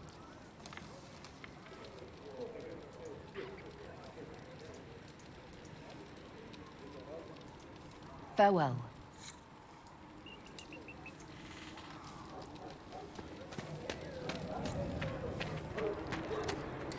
God, he's cute.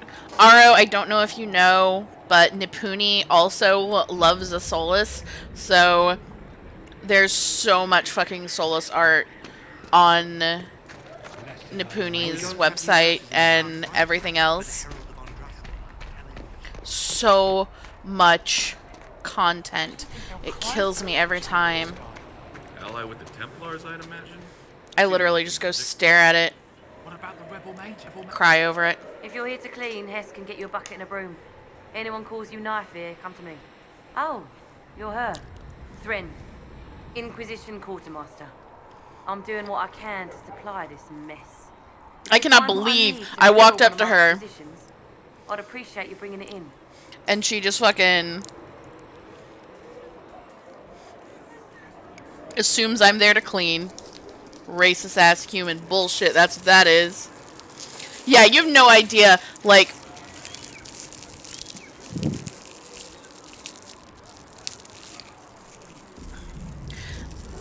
I followed Nipuni already because of her Solas art, because I'm a slut for this elf.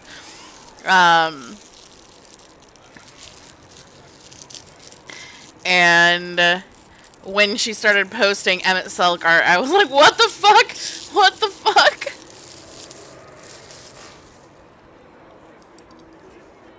Sorry, you guys have to listen to me eat too while I do this. Ow.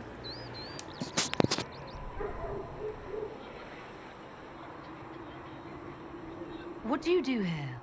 I make sure the Inquisition troops have food in their bellies and iron in their hands. Both are important. Lots of people expecting us to be heroes, marching all day to fight the demons. Turns out heroes need to dig latrines just like everyone else. How does someone end up as quartermaster for the Inquisition? I served for Eldon under Ten Loghain MacTier, best commanding officer this world has ever seen. After they all turned on him at Denerim, though, there wasn't much use for people who held that opinion. King Alistair offered my services to the Inquisition, probably to get rid of me.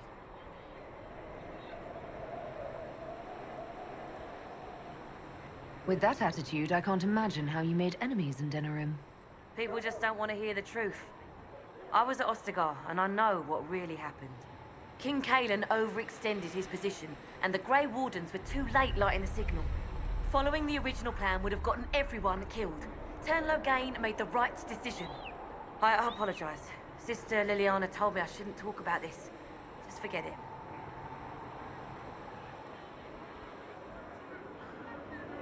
What did you mean when you mentioned requisitions? Yep. Garrus all the way. But we're not a real army. We're stretched thin on materials. So I've put up a requisition list for anything that could help our people. Here, take a look. You find some iron and a good logging site. Maybe Harriet can get our troops better weapons.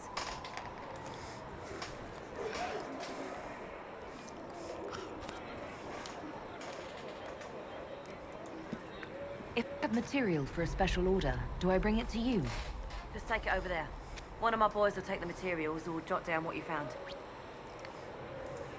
Farewell. Make her go with you.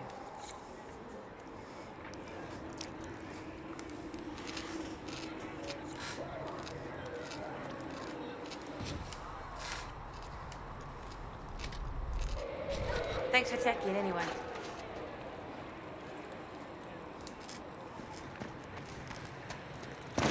Alright, next one. Go chat up one of my best friends. So, now that Cassandra's out of earshot, are you holding up all right? I mean, you go from being the most wanted criminal in Thedas to joining the armies of the faithful. Most people would have spread that out over more than one day.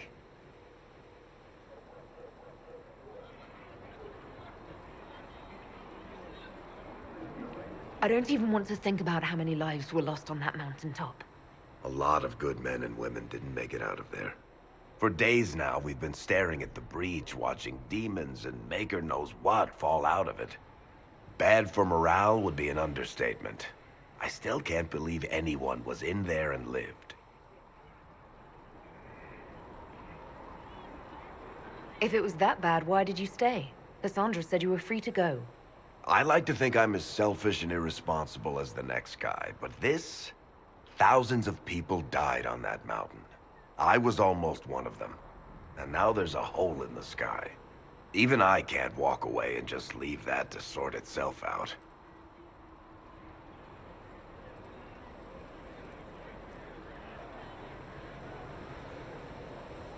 It's pure luck that I escaped. Good luck or bad? You might want to consider running at the first opportunity. I've written enough tragedies to recognize where this is going. Heroes are everywhere. I've seen that. Yeah, I'm romancing Solas, of course. Sky. That's beyond heroes. We're going to need a miracle.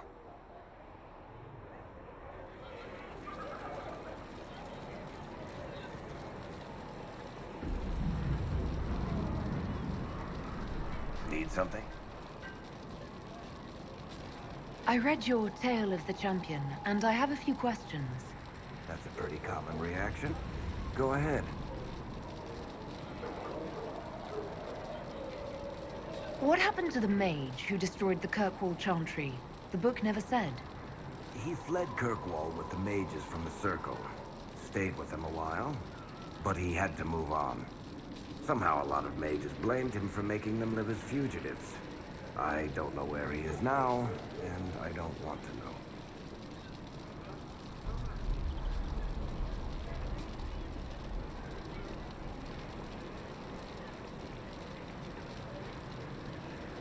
In the book, you say that first Enchanter Orsino turned himself into a giant monster made of corpses.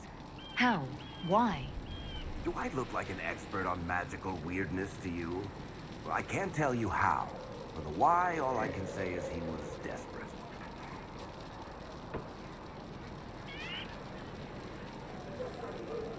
Okay, I gotta come to Meryl's defense. I love her. She's my little sister. There's no way Hawk really could have killed the Arashok. It would have started a war with the Kunari. I was told later that the Kunari disavowed his actions. Apparently, the Arashok didn't get permission before he attacked Kirkwall, and the Qun didn't want another exalted march. When they finally sent a ship to haul the Red Dreadnought away, they just said, "We will never speak of this again." As far as I can tell, that's the Qun's version of an apology. Where are the rest of Hawk's associates now? Meryl decided to look after the elves left homeless by the fighting. She's done a pretty good job of keeping them away from the mages and Templars, so far. I guess she has plenty of practice avoiding stupid human battles with her old Dalish clan. Fenris has kept himself busy, hunting down the Tevinter slavers who came south to prey on the refugees. I'm not sure exactly where he is at the moment. You can usually follow the trail of corpses, though. Isabella went back to the Raiders. She's calling herself an admiral now. I don't know if she's actually in charge or just has a really big hat. Might be the same thing, honestly. Sebastian went back to Starkhaven. I'm sure he's boring all sorts of people there. Last I knew, Hawk's sister Bethany was doing something wardening near the Anderfell's border. Aveline is still guard captain. I'm pretty sure Kirkwall would fall into the sea if she quit her job. Need something? I read your Tale of the Champion, and I have a few questions. That's a pretty common reaction. Go ahead. Carry on. Need something? Can I ask you something, Varric? You want to talk about me? I'm flattered. Also inclined toward extravagant lies. Are you from Ferelden? Orlais? Free Marches, born and raised in Kirkwall. And despite whatever you've heard, no, Kirkwall's not all bad.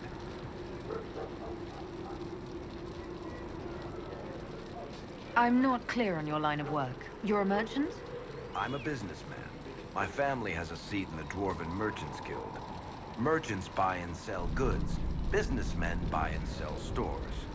In my spare time, I manage a spy network, and occasionally, I write books. He writes romance novels. You're an author.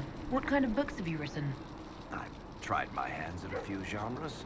My crime serials are my most popular. Hard in Hightown, guards breaking the rules to get things done. The Tale of the Champion is the most famous thing I've written, or infamous maybe. I started a romance serial once, Swords and Shields, but to be honest, I don't have a knack for romances. Most of my stories end in tragedy. Probably that says something unfortunate about me personally.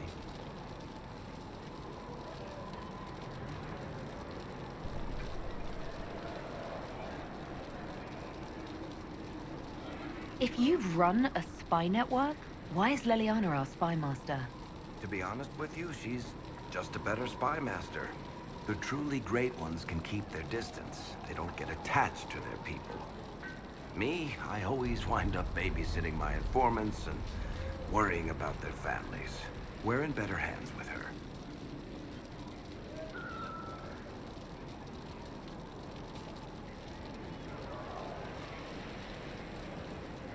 What sort of shops do you own? Actually, we don't own shops. That was just an example. Mostly we It's my invest favorite in shop money on the hunt. Citadel. Auction houses, a few mercenary companies, a couple of smithies. I think we own half a beet plantation in Ravane somewhere. Most of that's my brother's doing. Bartrand had business sense. Not much tact, but loads of business sense.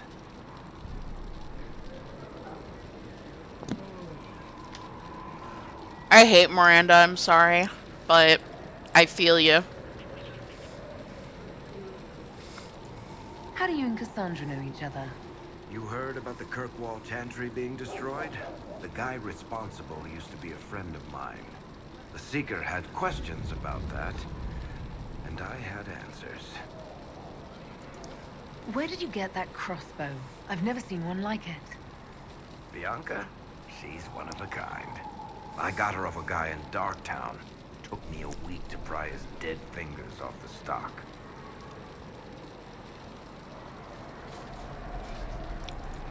Who is she named for? I can't tell you. And the reason for that is? Complicated. It's the one story I'll never tell. We just have to leave it at that. Thanks, Varric. No problem. There. Varric is friendly now.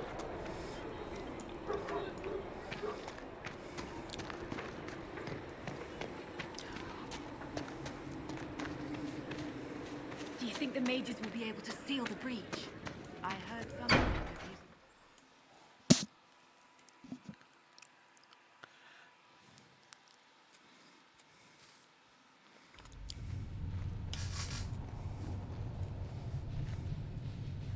Does it trouble you?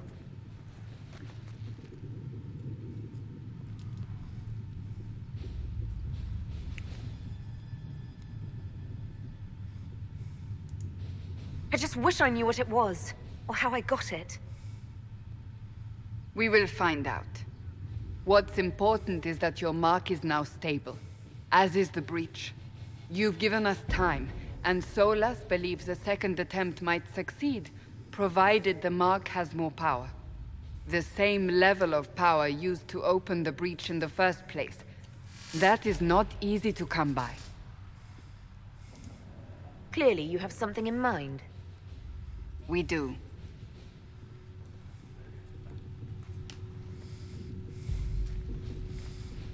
Have I mentioned to you May I guys that I present love Solas? Commander Cullen, leader of the Inquisition's forces. Such as they are. We lost many soldiers in the valley, and I fear many more before this is through. This is Lady Josephine Montelier, our ambassador and chief diplomat. Anderan Atishan. You speak Elven. You just heard the entirety of it, I'm afraid. And of course, you know Sister Liliana. My position here involves a degree of... She is our spy master. Yeah, no shit. Yes. Tactfully put, Cassandra. Cassandra tells me you have a plan. I mentioned that your mark needs more power to close the breach for good. Which means we must approach the rebel mages for help. And I still disagree. The Templars could serve just as well. We need power, Commander. Enough magic poured into that mark. Cullen's Might romance destroy is us also all. really sweet. Templars could suppress the breach, weaken it, so... Pure speculation. I was a Templar. I know what they're capable of. Unfortunately, neither group will even speak to us yet. The Chantry has denounced the Inquisition, and you specifically. That didn't take long. Shouldn't they be busy arguing over who's going to become divine? Fine. Some are calling you, a Dalish elf, the Herald of Andraste. That frightens the Chantry. The remaining clerics have declared it blasphemy, and we, heretics, for harboring you. Chancellor Roderick's doing, no doubt. It limits our options. Approaching the mages or Templars for help is currently out of the question. Just how am I the Herald of Andraste? People saw what you did at the temple, how you stopped the breach from growing. They have also heard about the woman seen in the rift when we first found you. They believe that was Andraste. Even if we tried to stop that view from spreading... Which we have not.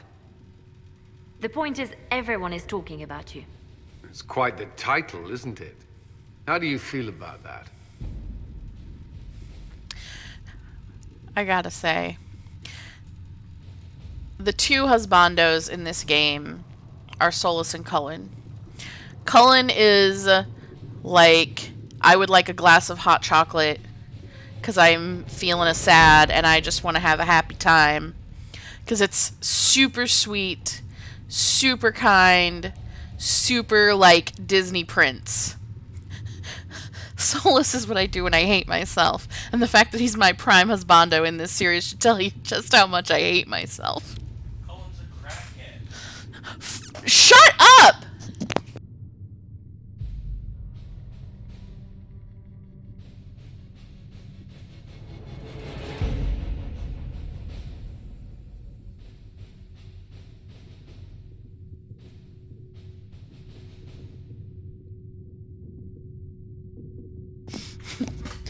Mm. I want to cry. Okay. It's a little unsettling. I'm an elf. I'm sure the Chantry would agree. People are desperate for a sign of hope. For some, you're that sign. And to others, a symbol of everything that's gone wrong.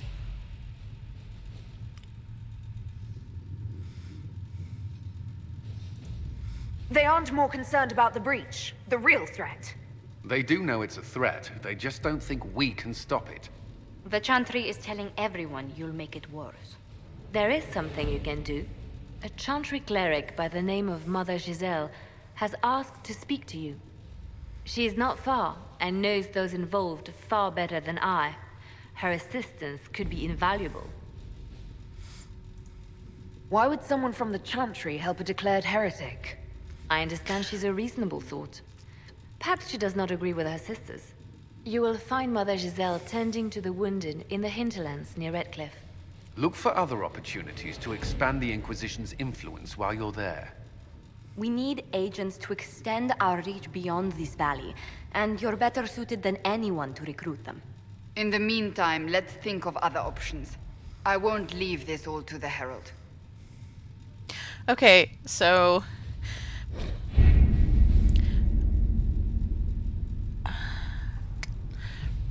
heads up, guys. This game has a lot of MMO-like qualities, and I hate some of them. So I'm only going to be doing enough to move the game along, except when I need to do side stuff to unlock things I want or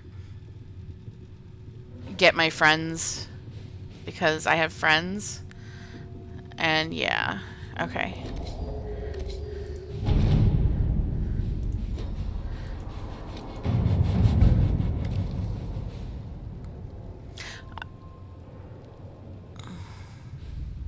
Also, I got the mod that's instant war table completion, so it does everything instantly.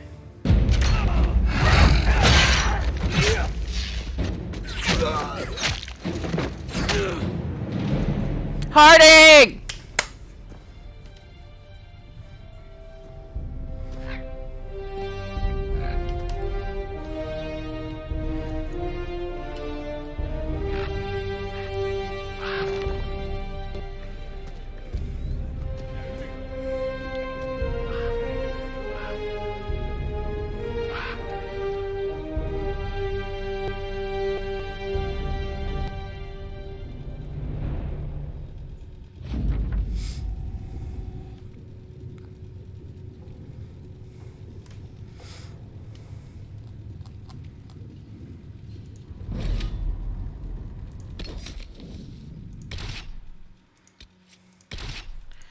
I have a t-shirt with Solas's card on it. I love it so much.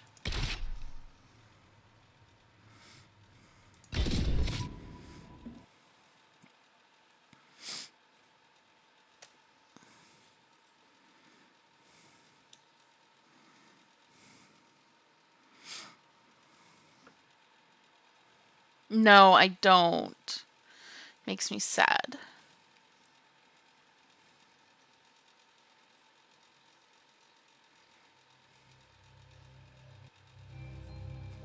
You know I would. Got my big stack of tarot decks over here. Herald of Andraste. I've heard the stories. Everyone has. We know what you did at the breach. I love you, It's Harding. odd for a Dalish elf to care what happens to anyone else, but you'll get no backtalk here. That's a promise. Inquisition Scout Harding, at your service. All of us here, will do whatever we can to help. Harding, huh? Ever been to Kirkwall's Hightown? I can't say I have. Why? You'd be Harding and... No, never mind. Ugh. DM me how much you want for it.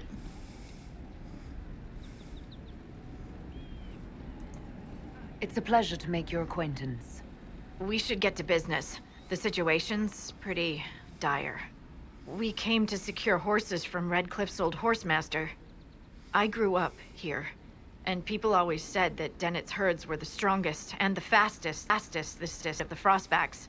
But with the Mage Templar fighting getting worse, we couldn't get to Dennett. Maker only knows if he's even still alive. Mother Giselle's at the crossroads helping refugees and the wounded. Our latest reports say that the war's spread there too. Corporal Vale and our men are doing what they can to help protect the people, but they won't be able to hold out very long. You best get going. No time to lose.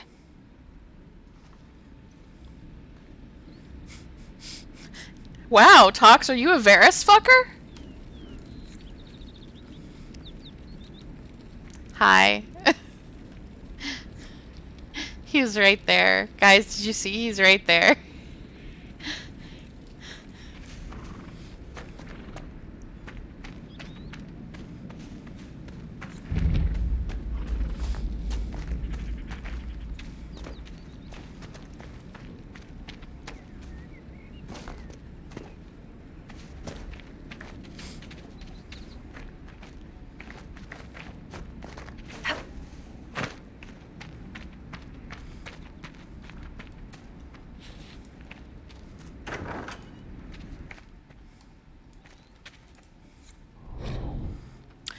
Brythus, I know you escaped with the other mages, and I know you'll come here. Father told you that if you ever strayed, he'd put you down himself. If you hear, you know he's dead, but I'm not. I'll be killing apostates and waiting for you at Old Fennec's place to the north. I've got Father's sword and my true brothers in the Templars. Come if you're man enough. Interesting reading. Could be worth a look.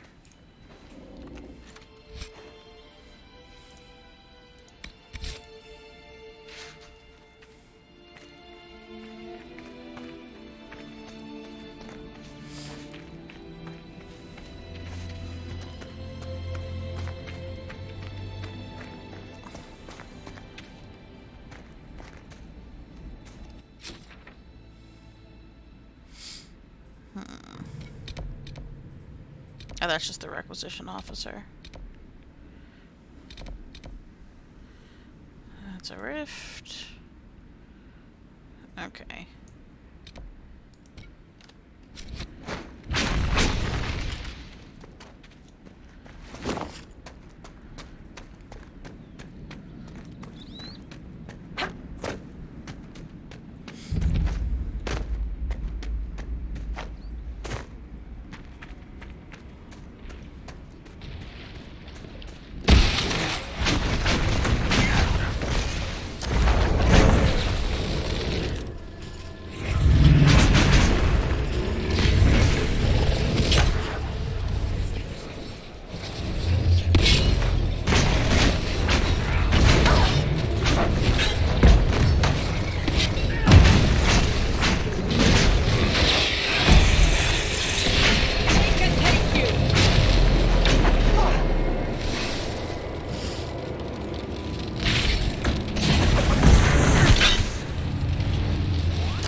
Cassandra, please stop sucking at tanking.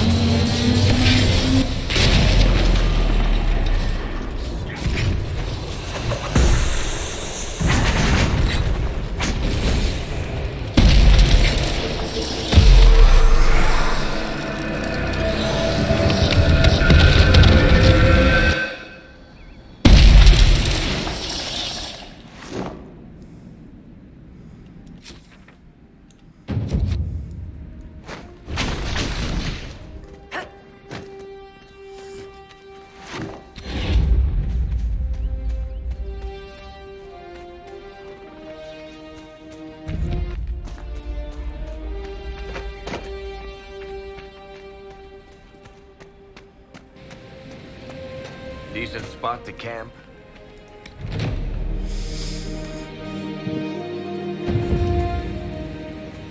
Of you, sir. Alright, what do you want?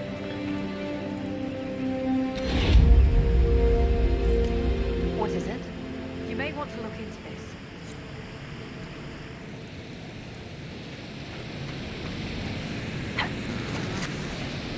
Can I climb up this way? Oh, I need to get this.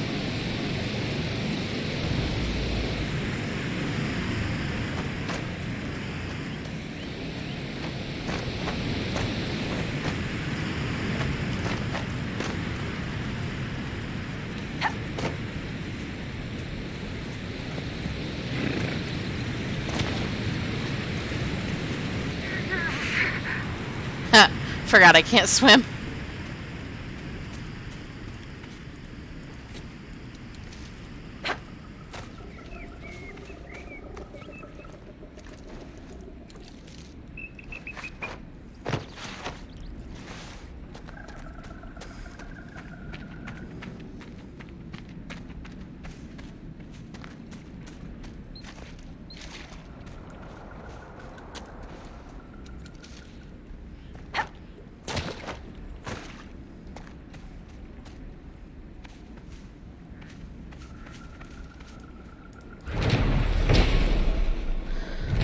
Saga of Tirda Brightaxe, Avar Mother.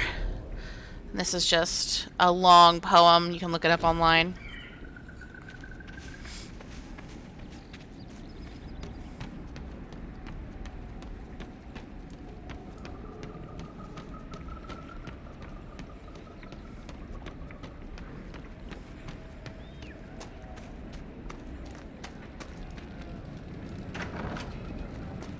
Anybody home? There are many lords and ladies in Val Royeaux, and I mean this literally. Once a system of noble titles in Orlais was labyrinthine. There were barons and barons and baronets and sub-barons and a horde of others, each with its own origins and its own nuances of comparison. The Orlesian aristocracy is ancient and much given to competition. All the nobility play the grand game, as it is known, whether they wish to or not. It's a game of reputation and patronage, where moves are made with rumors and scandal the chief weapon. No gentle game, this. More blood has been drawn as a result of the grand game than any war the Orlesians have fought.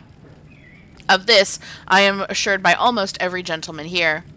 As far as titles went, everything changed with the coming of Emperor Dracon, who established the Orlesian Empire as it exists now, and who created the Chantry. There is no more venerated figure in Orlais. In Val Royeaux, the statue of Dracon stands tall as the statue of Andraste. Dracon determined that the grand game was tearing Orlais apart, so he abolished all titles beside his own and lord and lady. I am told with some twittering amusement that this action did not end the grand game as Dracon had intended. Now the lords and ladies collected unofficial titles rather than official ones, such as the exalted patron of Tassus Clay, or uncle to the champion of Trames. It is a headache to remember such titles, and one winces to think of the poor doorman at the ball who must rattle them off as each guest enters the room. The aristocracy is different from Ferelden in other ways as well. The Orlesians' right to rule stems directly from the Maker. There exists neither the concept of rule by merit nor the slightest notion of rebellion. If one is not noble, one aspires to be, or at least aspires to be in the good graces of a noble, and is ever watching for a way to enter the patronage of those better placed in the grand game. And then there are the masks, and the cosmetics. I have not seen so much paint since the kennels at Highever, but that is another story. From Beyond the Frostbacks by Ben Teoric of West Hill.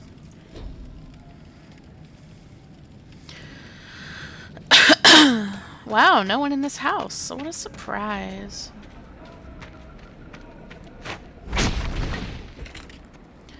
But I may have to go do other stuff first. Okay, wait, hang on. Okay, I'm here. I need to go that way. So I'm gonna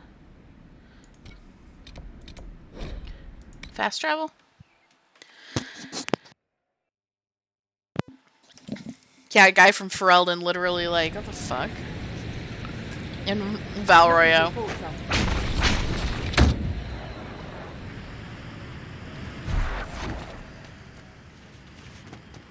Hey.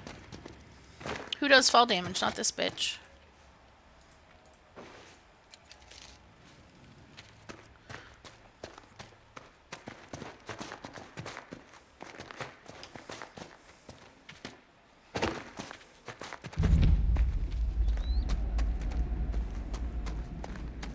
Trouble.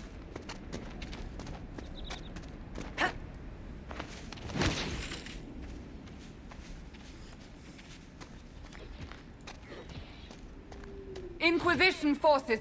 They're trying to protect the refugees. Looks like they could use a hand. Hold. We are not apostates. I do not think they care, Seeker. You're not an apostate. I am an apostate.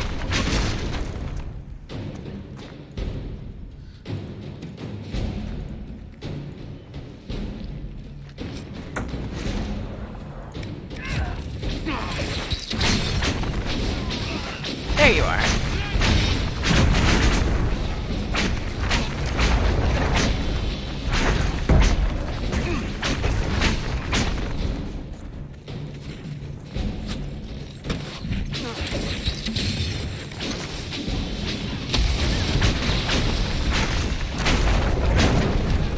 He's so handsome. Look at him work. God, I love it.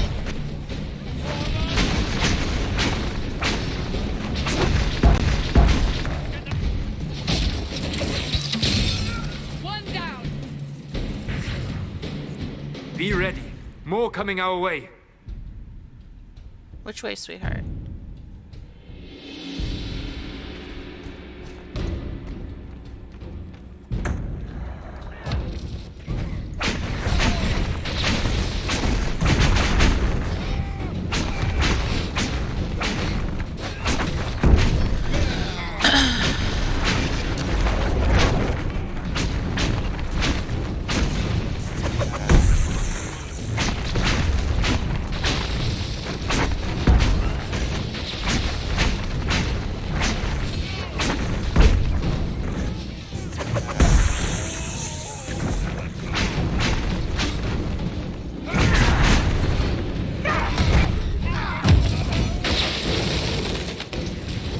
Saw that, babe.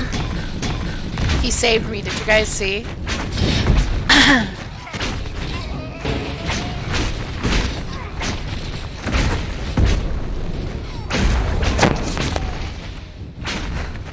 It's done.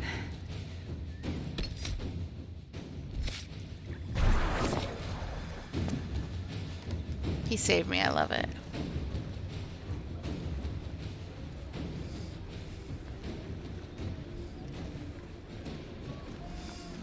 Key.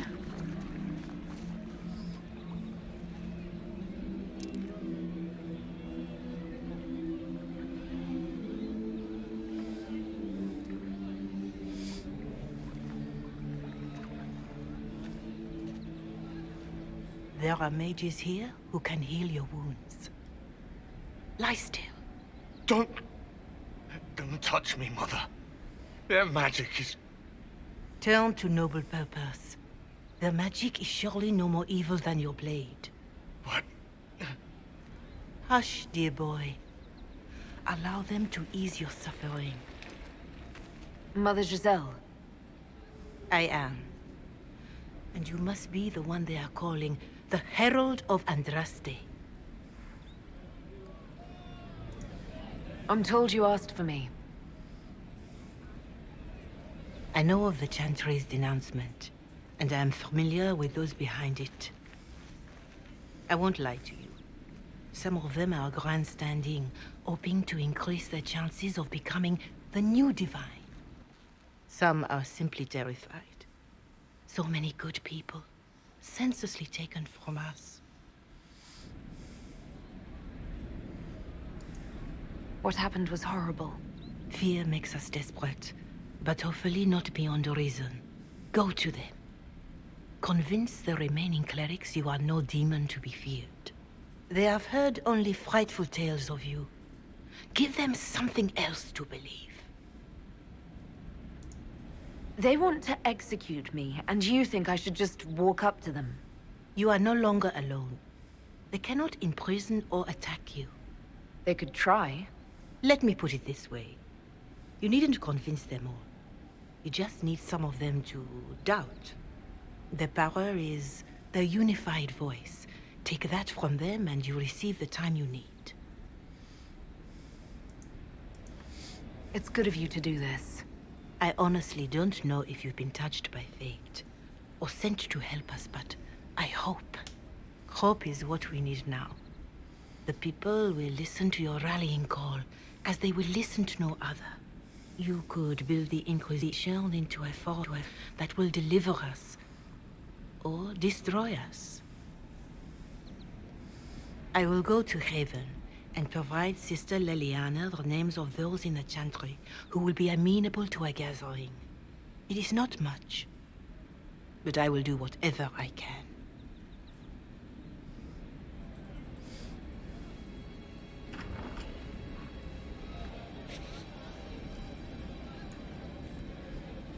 Corporal Vale is coordinating the Inquisition's efforts in the area. We should speak with him.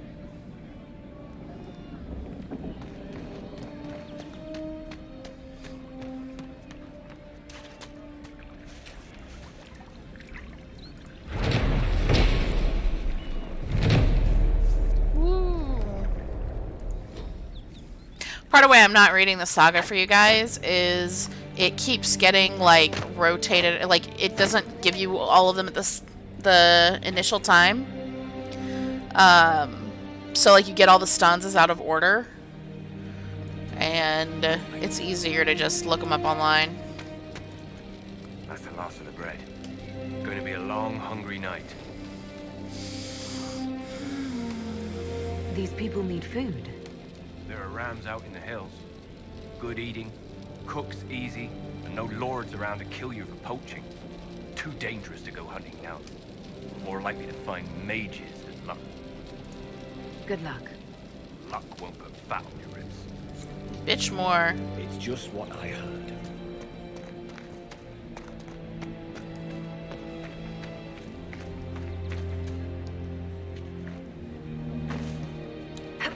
You there?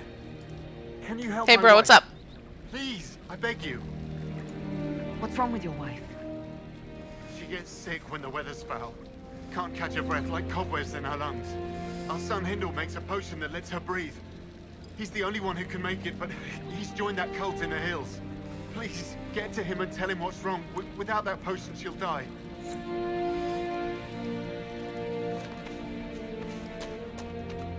It's good to have commerce restored. And many goods All right, this guy. to trade.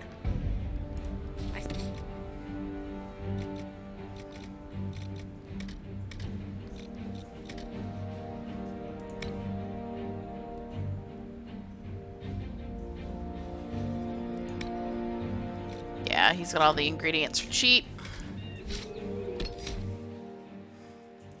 That's another mod, by the way. Of course.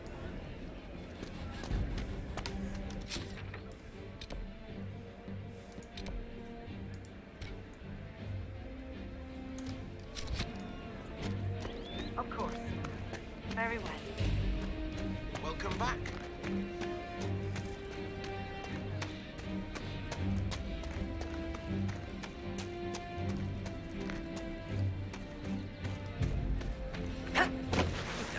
You're with the Inquisition. What's up, bro? Corporal Vale, thanks for your help. The Mages and Templars don't seem to care who gets caught in their war. The refugees here are in dire need of help. If the war doesn't kill them, cold or starvation will.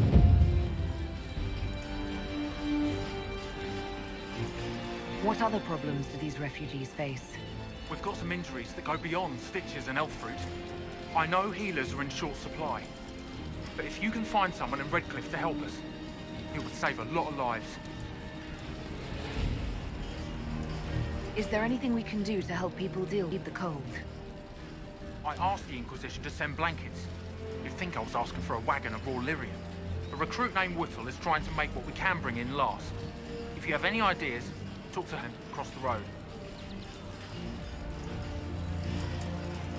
What can you tell me about the rebel mages? The real rebels are up north in Redcliffe, dug in and taking care of their own.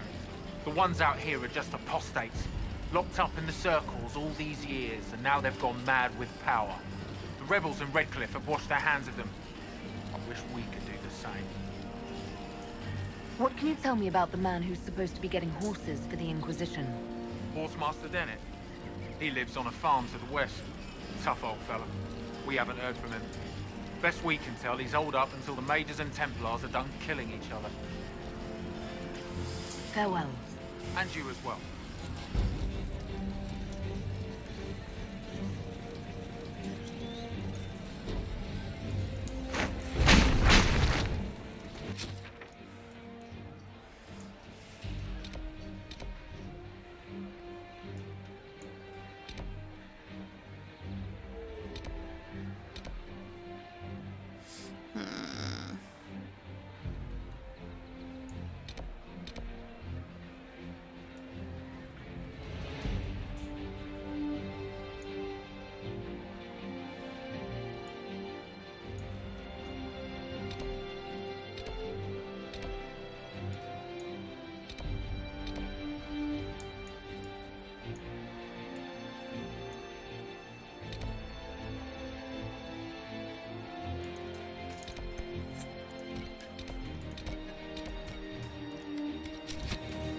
Gotta head that way.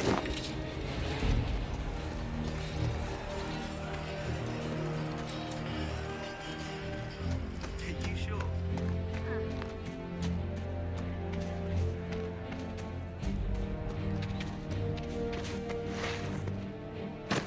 Are you sure? Maker, I hope it's not me.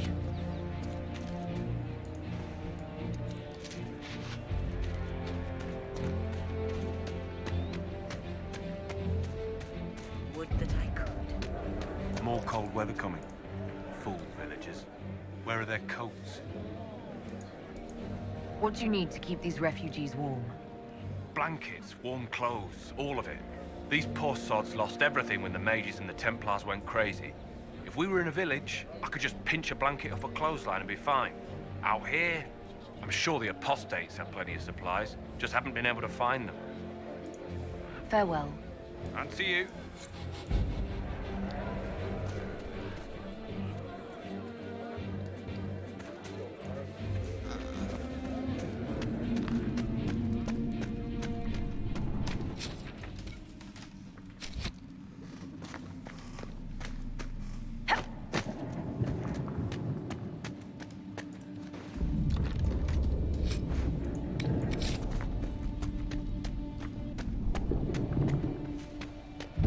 Look at this. The apostates have gone mad with power.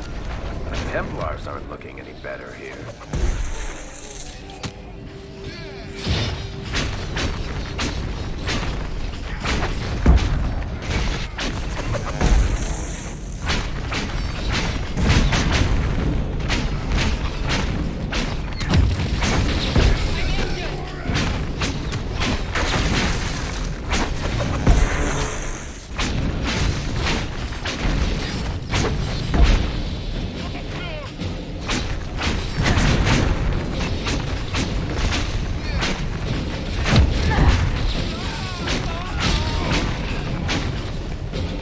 We must continue on if we are to secure the Alliance.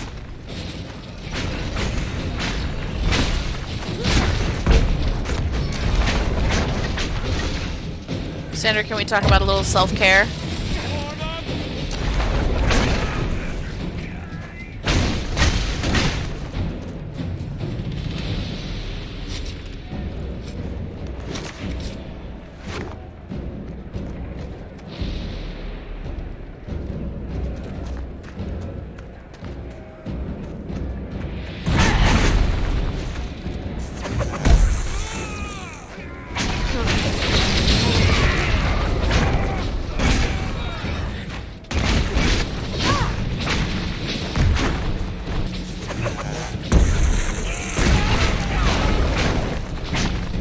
I love it, he.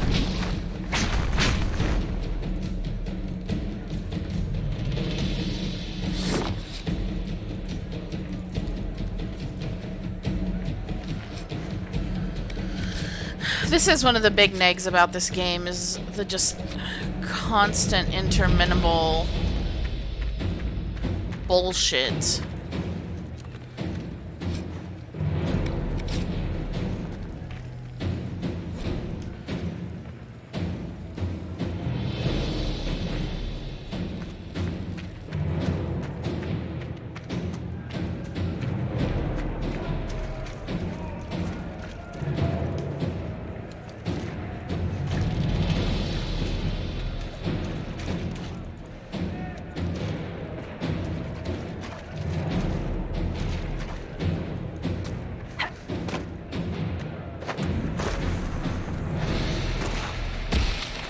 Got a rift. Thanks, babe.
Why?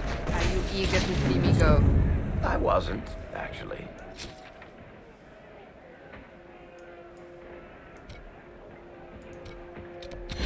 Now that you mention it. How do you know I wouldn't just drag you along? Kill my heart. I've grown on you. Like fungus.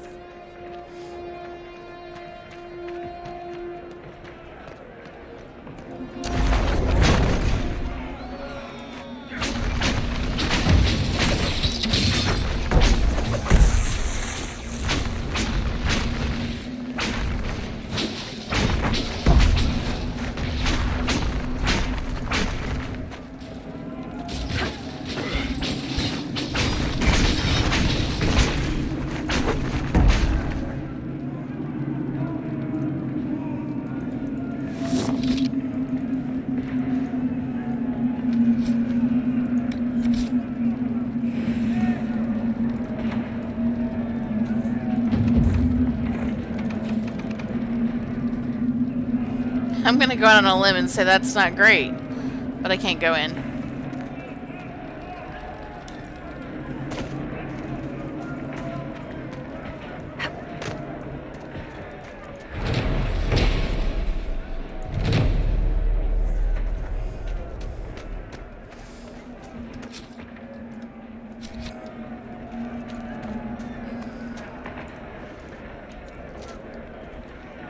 Right? Gotta get up there. Do I even remember how?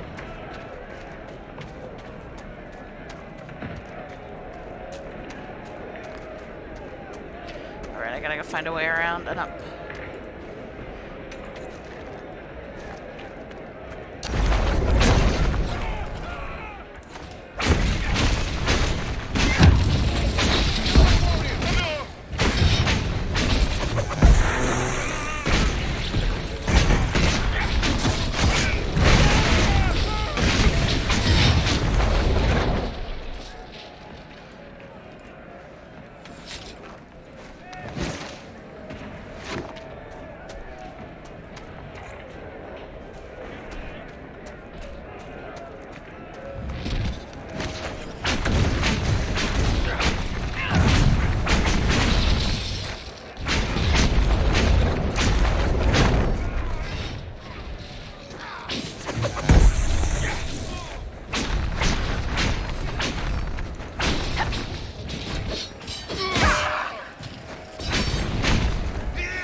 okay, babe?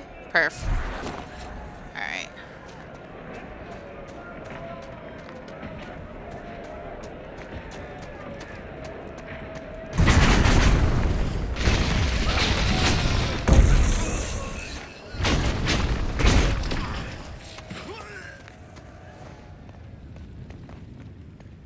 Hi, boys.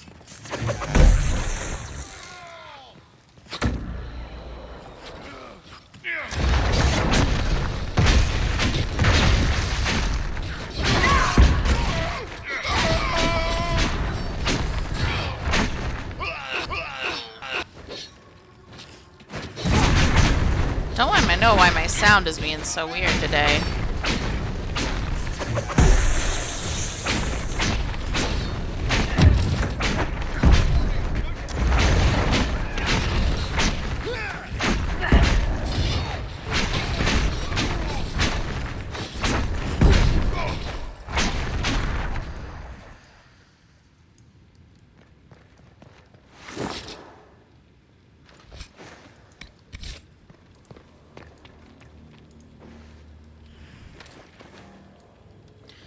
Wow. What do you know? Earlyman, a character from the first game, constructed this fort. How lovely.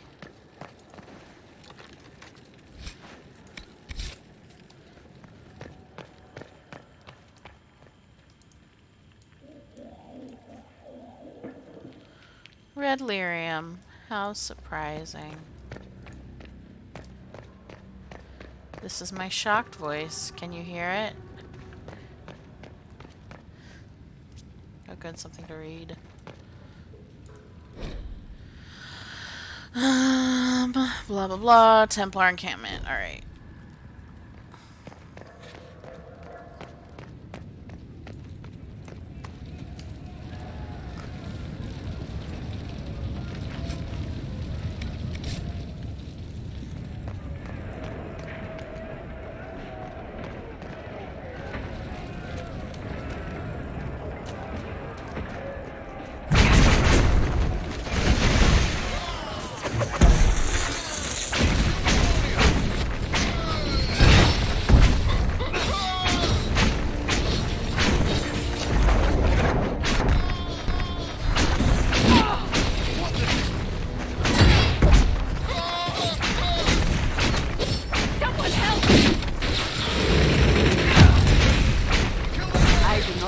These are simply bandits. Their armor and training suggest something deeper.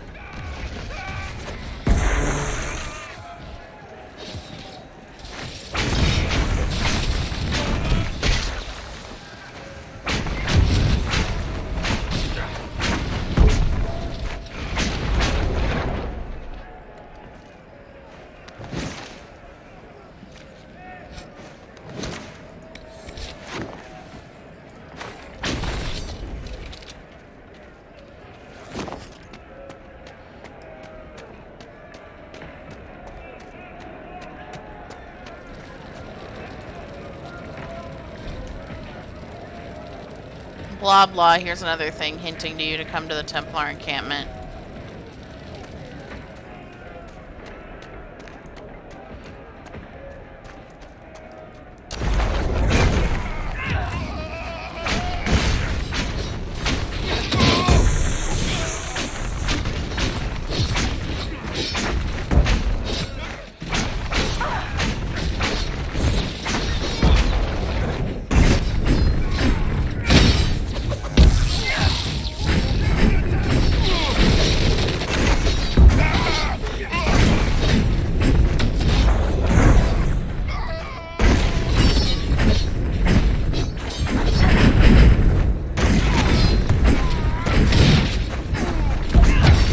Sorry, the game's not more entertaining.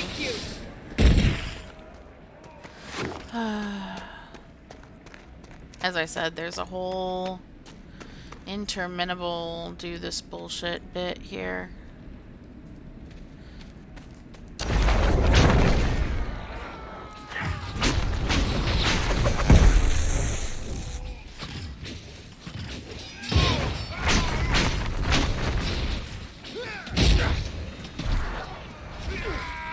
Haha.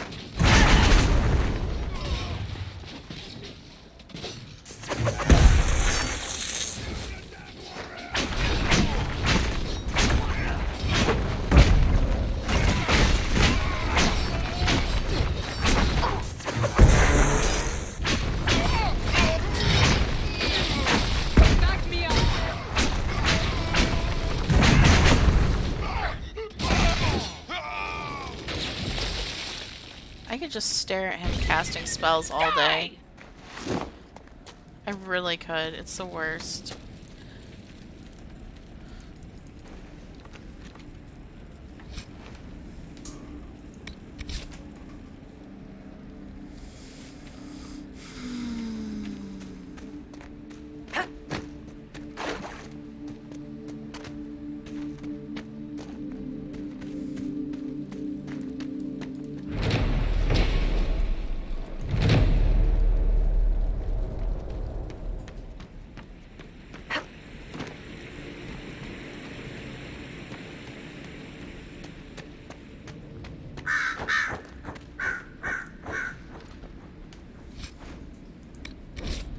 Letter, take it back, take it back. The dreams won't stop till you take it back to the Western Fortress. They will never stop.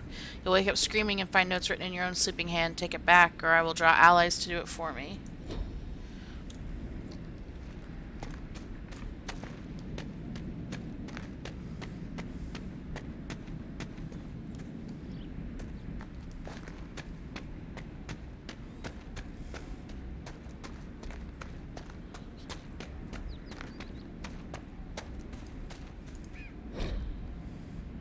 Don't care how many demons and apostates are in that area. The package was lost somewhere on the river north of those farms. Follow the river to find it, or I'll find you.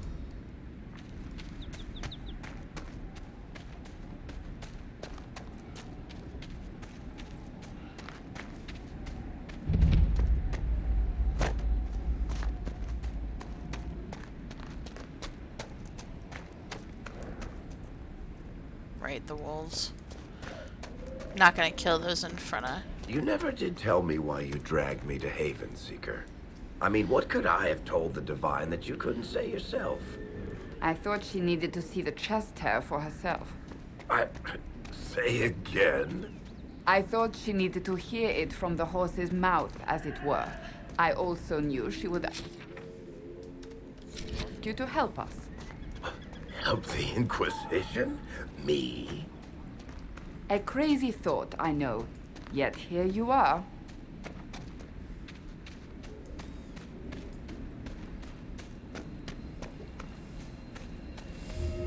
This would make a good place to camp. Yeah. Yeah, it would, babe.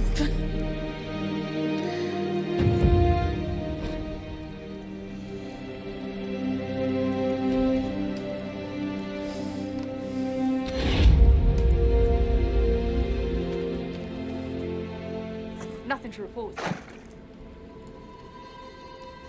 Alright, give me just a second, guys.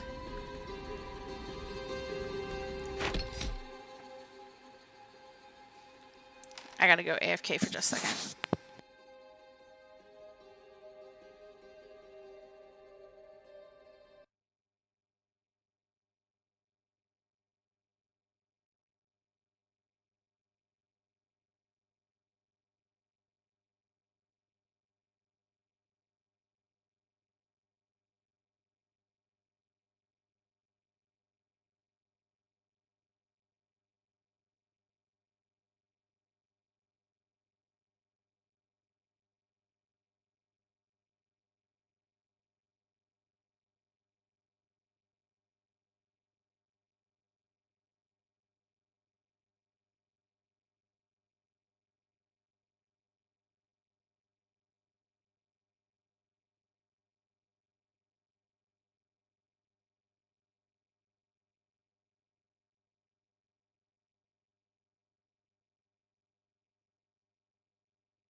Alright, nerds, I'm back. Sorry that took so long. Apparently my cats have an issue with me using the restroom in my own goddamn apartment.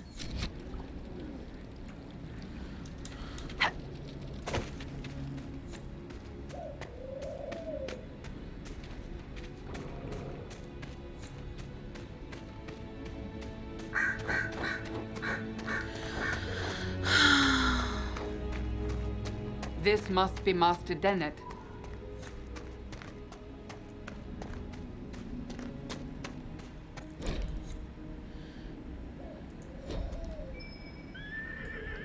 Might be something here. Better take a closer look.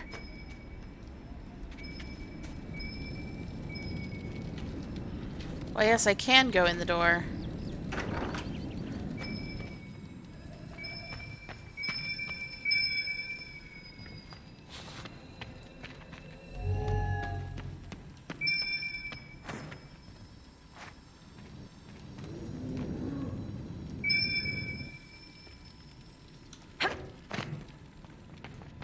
Sweetheart.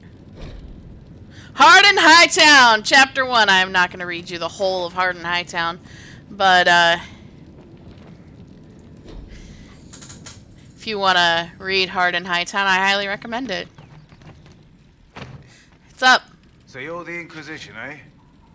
Here you're trying to bring order back. It's high time someone did. Never thought it'd be a Hallow-Rider from the Wildlands, though. Name's Dennett. I served our Leman for 30 years as Horsemaster. I hear your Inquisition is looking for mounts. It is. Can you help us? Not at the moment. I can't just send 100 of the finest horses in Ferelden down the road like you send a letter. Every bandit between here and Haven would be on them like flies on crap. You'll have mounts once I know they won't end up as a cold winter's breakfast. If you have a problem with me personally, I'd like to know about it. What? This because I called you a Hallow-Rider? Those Hallow are damn majestic beasts. I'll give my right arm to ride one. My wife Elena manages the farms and Bron's in charge of my guards. They'll tell you what they need. Until then, you deserve something better than whatever knock-kneed plow-neck they gave you. The chestnut over there is a purebred Ferelden forder. Take care of him, and he'll take care of you, Inquisition. Nice. Alright. Hello, Elena. I heard what my man said. If you want our horses, then we need our farmers back safe in their fields. Since the breach appeared, the wolves have gone mad. Did you hear what my man said about how he sleeps in ancient ruins? Because that's hot. You deal with the wolves, and our farmers will be safe again. How are these wolves acting differently from normal? Normal wolves go after livestock, but come at them with a torch and a blade and they...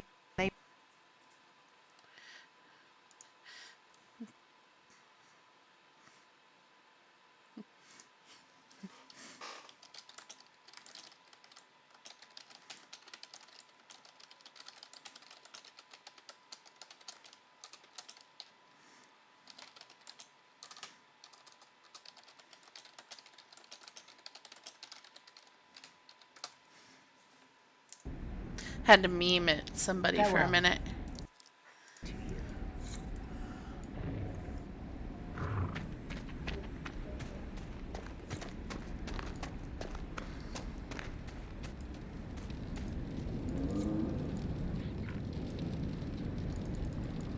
No key yet.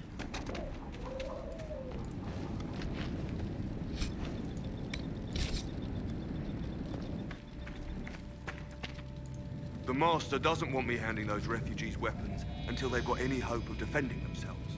If you put up a few watchtowers, we'd all have more warning before the next attack. You said you had a way to help the refugees. I do. There are too many hills in these parts, good places for raiders and bandits to gather. I've marked good spots on the map.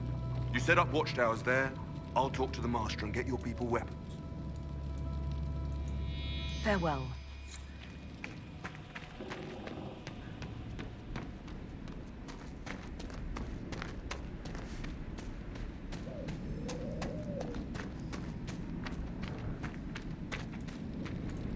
Fancy trying out one of my courses? No, I suck at them so bad.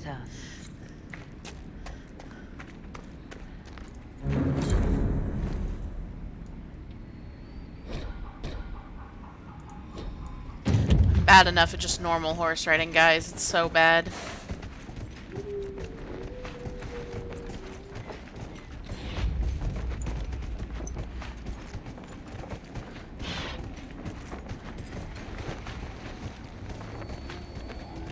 Yeah, I'm on my way up.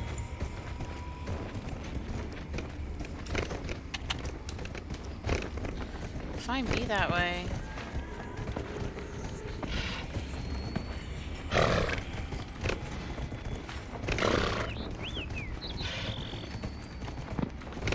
Come on, sweetheart.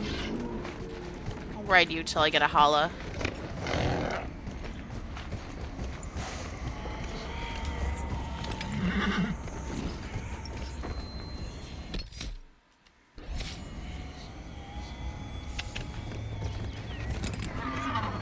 I can't remember how to dismount.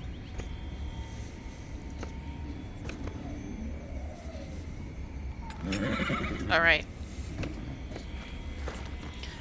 Ha! Now I remember why I put my mounts on that key in fucking Who placed the 14. skull out here? And for what purpose?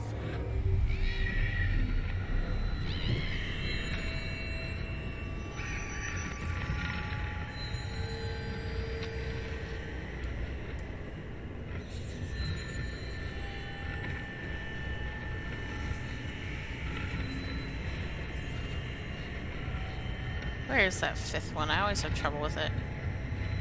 There we go.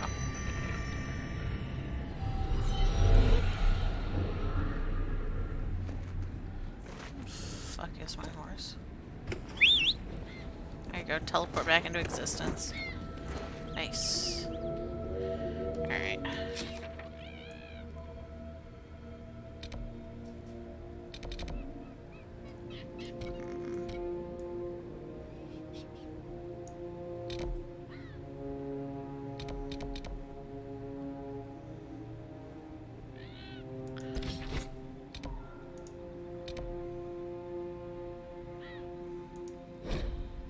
But we're going back to Haven, because I have enough power to do the next bit of the actual plot. Off I go. Which is to basically go to Valroya.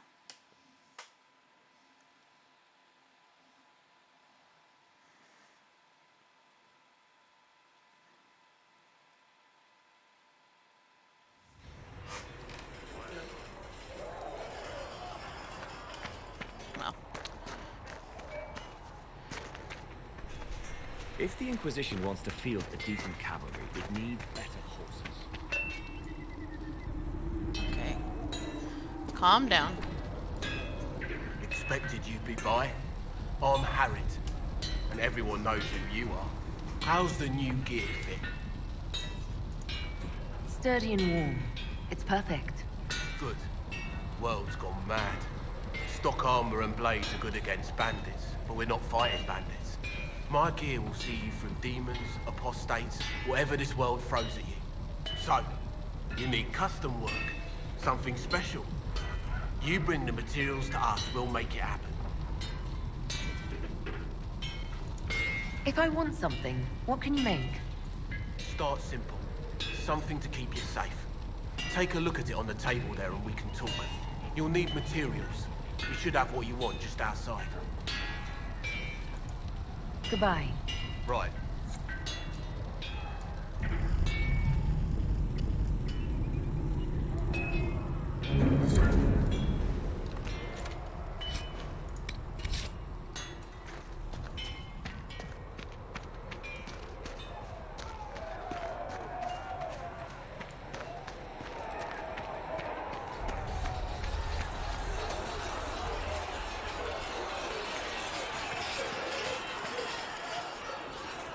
Is he? Oh, there she is. I was looking for Cullen, but...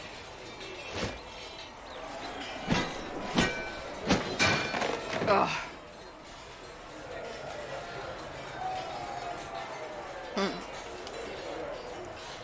I think you need practice dummies made of sturdier stuff.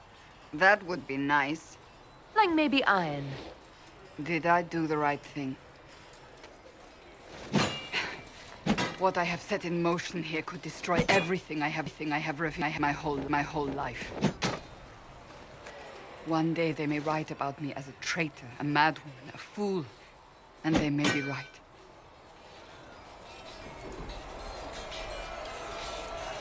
What does your faith tell you? I believe you are innocent. I believe more is going on here than we can see.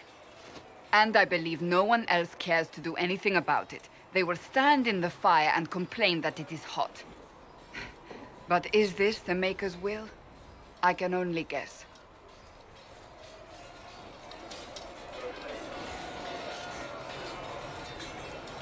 You didn't have any choice. Didn't I?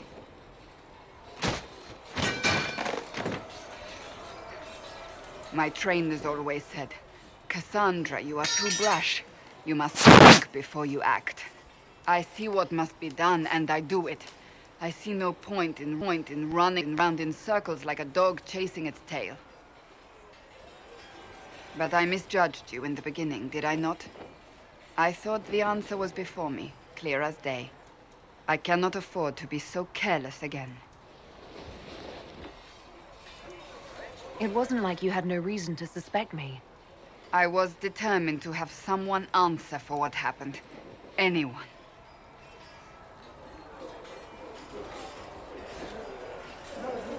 You've said you don't believe you're chosen. Does that mean you also don't believe in the Maker? Have you not noticed my fucking Veloslin or anything? I'm Dalish. I believe in our own gods. And there's no room among your gods for one more? I suppose it doesn't matter now. I have to believe we were put on this path for a reason, even if you do not. Now it simply remains to see where it leads us. Sorry, Cassandra, you're not going to be able to convince me to go to church with you.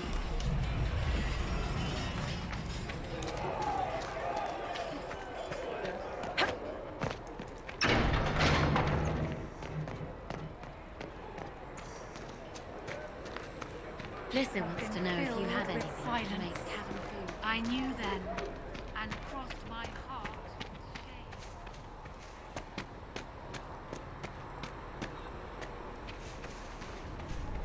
I want to go see my boy.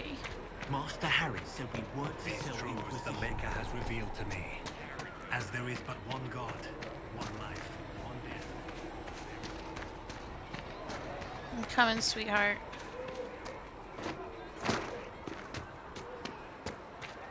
Anything new to say? As I explored the Fade, I felt the presence of an intriguing artifact in the hinterlands. If you are willing, I would like to locate it. I have marked its location as best I could determine. What do you know about the Fade? A great deal from my wanderings. There are few hard facts, but I can share what I have learned.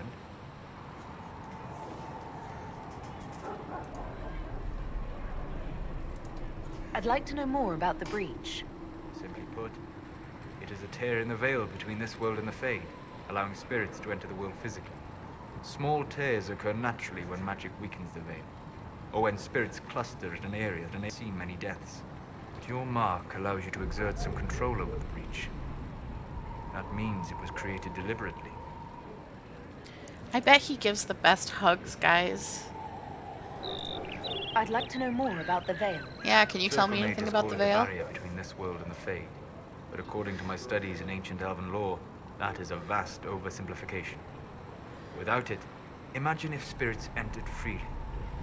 The Fade was not a place one went, but a state of nature like the wind.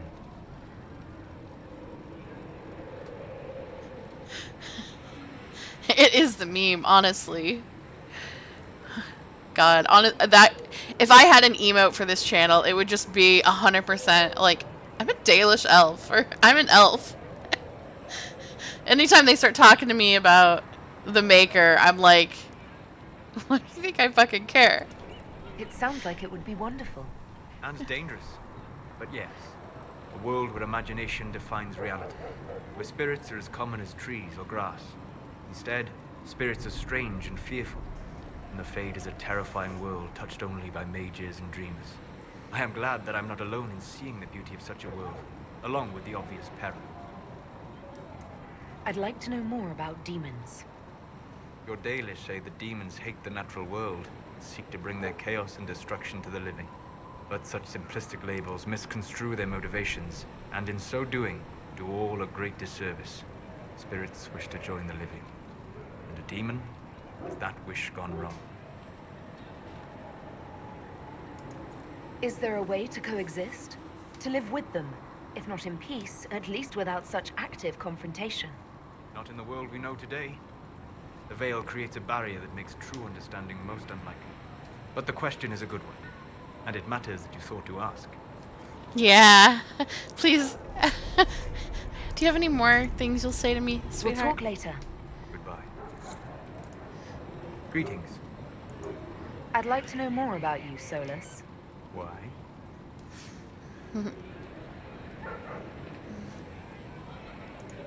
You're an apostate, yet you risked your freedom to help the Inquisition.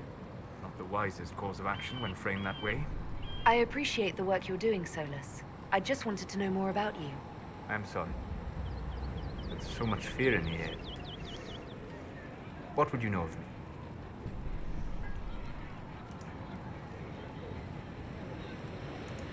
You said you'd traveled to many different places.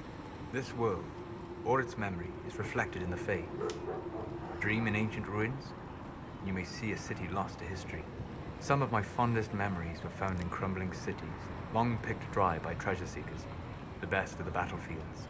Spirits press so tightly on the veil that you can slip across with but a thought. Any place in particular? I dreamt at Ostagar.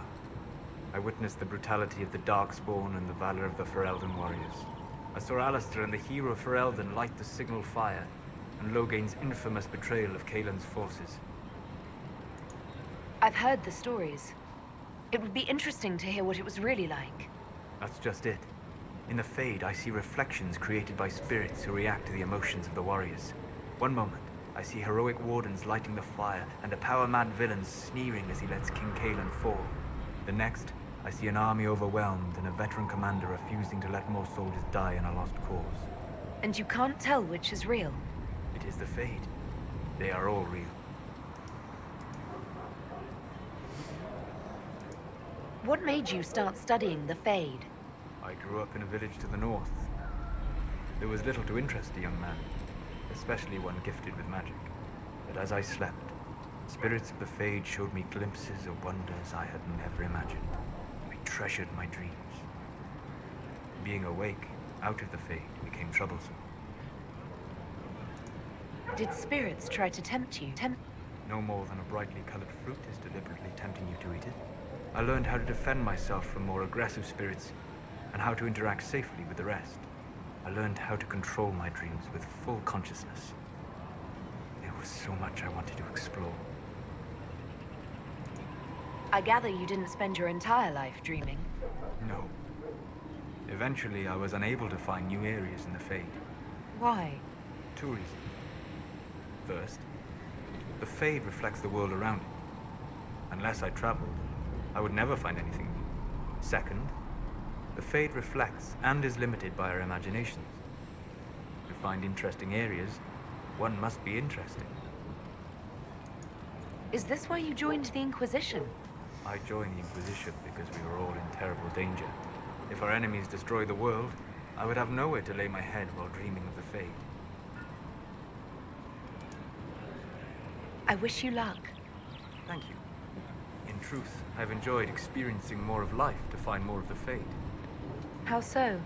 You train your will to control magic and withstand possession. Your indomitable focus is an enjoyable side benefit. You have chosen a path whose steps you do not dislike because it leads to a destination you enjoy. As have I. Indomitable focus? Presumably. I have yet to see it dominate. I imagine that the sight would be fascinating.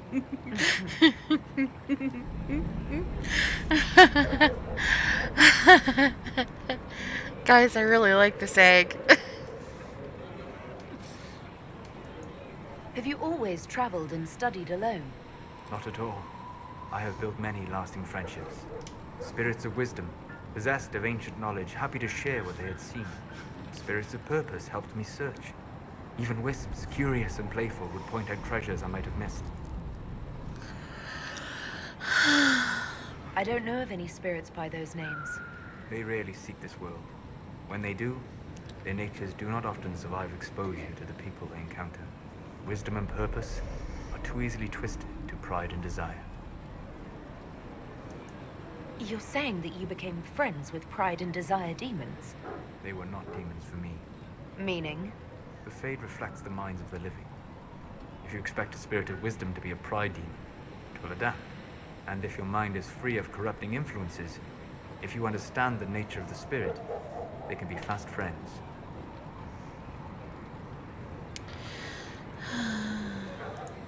I'm impressed that you could become friends with spirits. Anyone who can dream has the potential. Few ever try. My friends comforted me in grief and shared my joy. Yet, because they exist without form, as we understand it, and the Chantry declares that spirits are not truly people, is Cassandra defined by her cheekbones and not her faith? Varric by his chest hair and not his wit? You have an interesting way of looking at the world, Solas. I try. And that isn't quite an answer.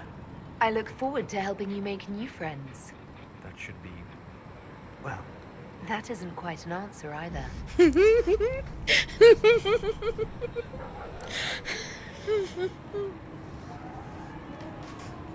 Oh my. We'll talk later. Goodbye. I hate the way this guy just fucking... Oh, Lord.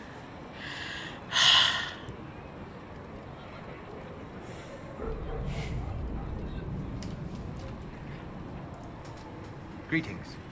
Okay, I didn't have anything new for me We'll right talk now. later. Goodbye.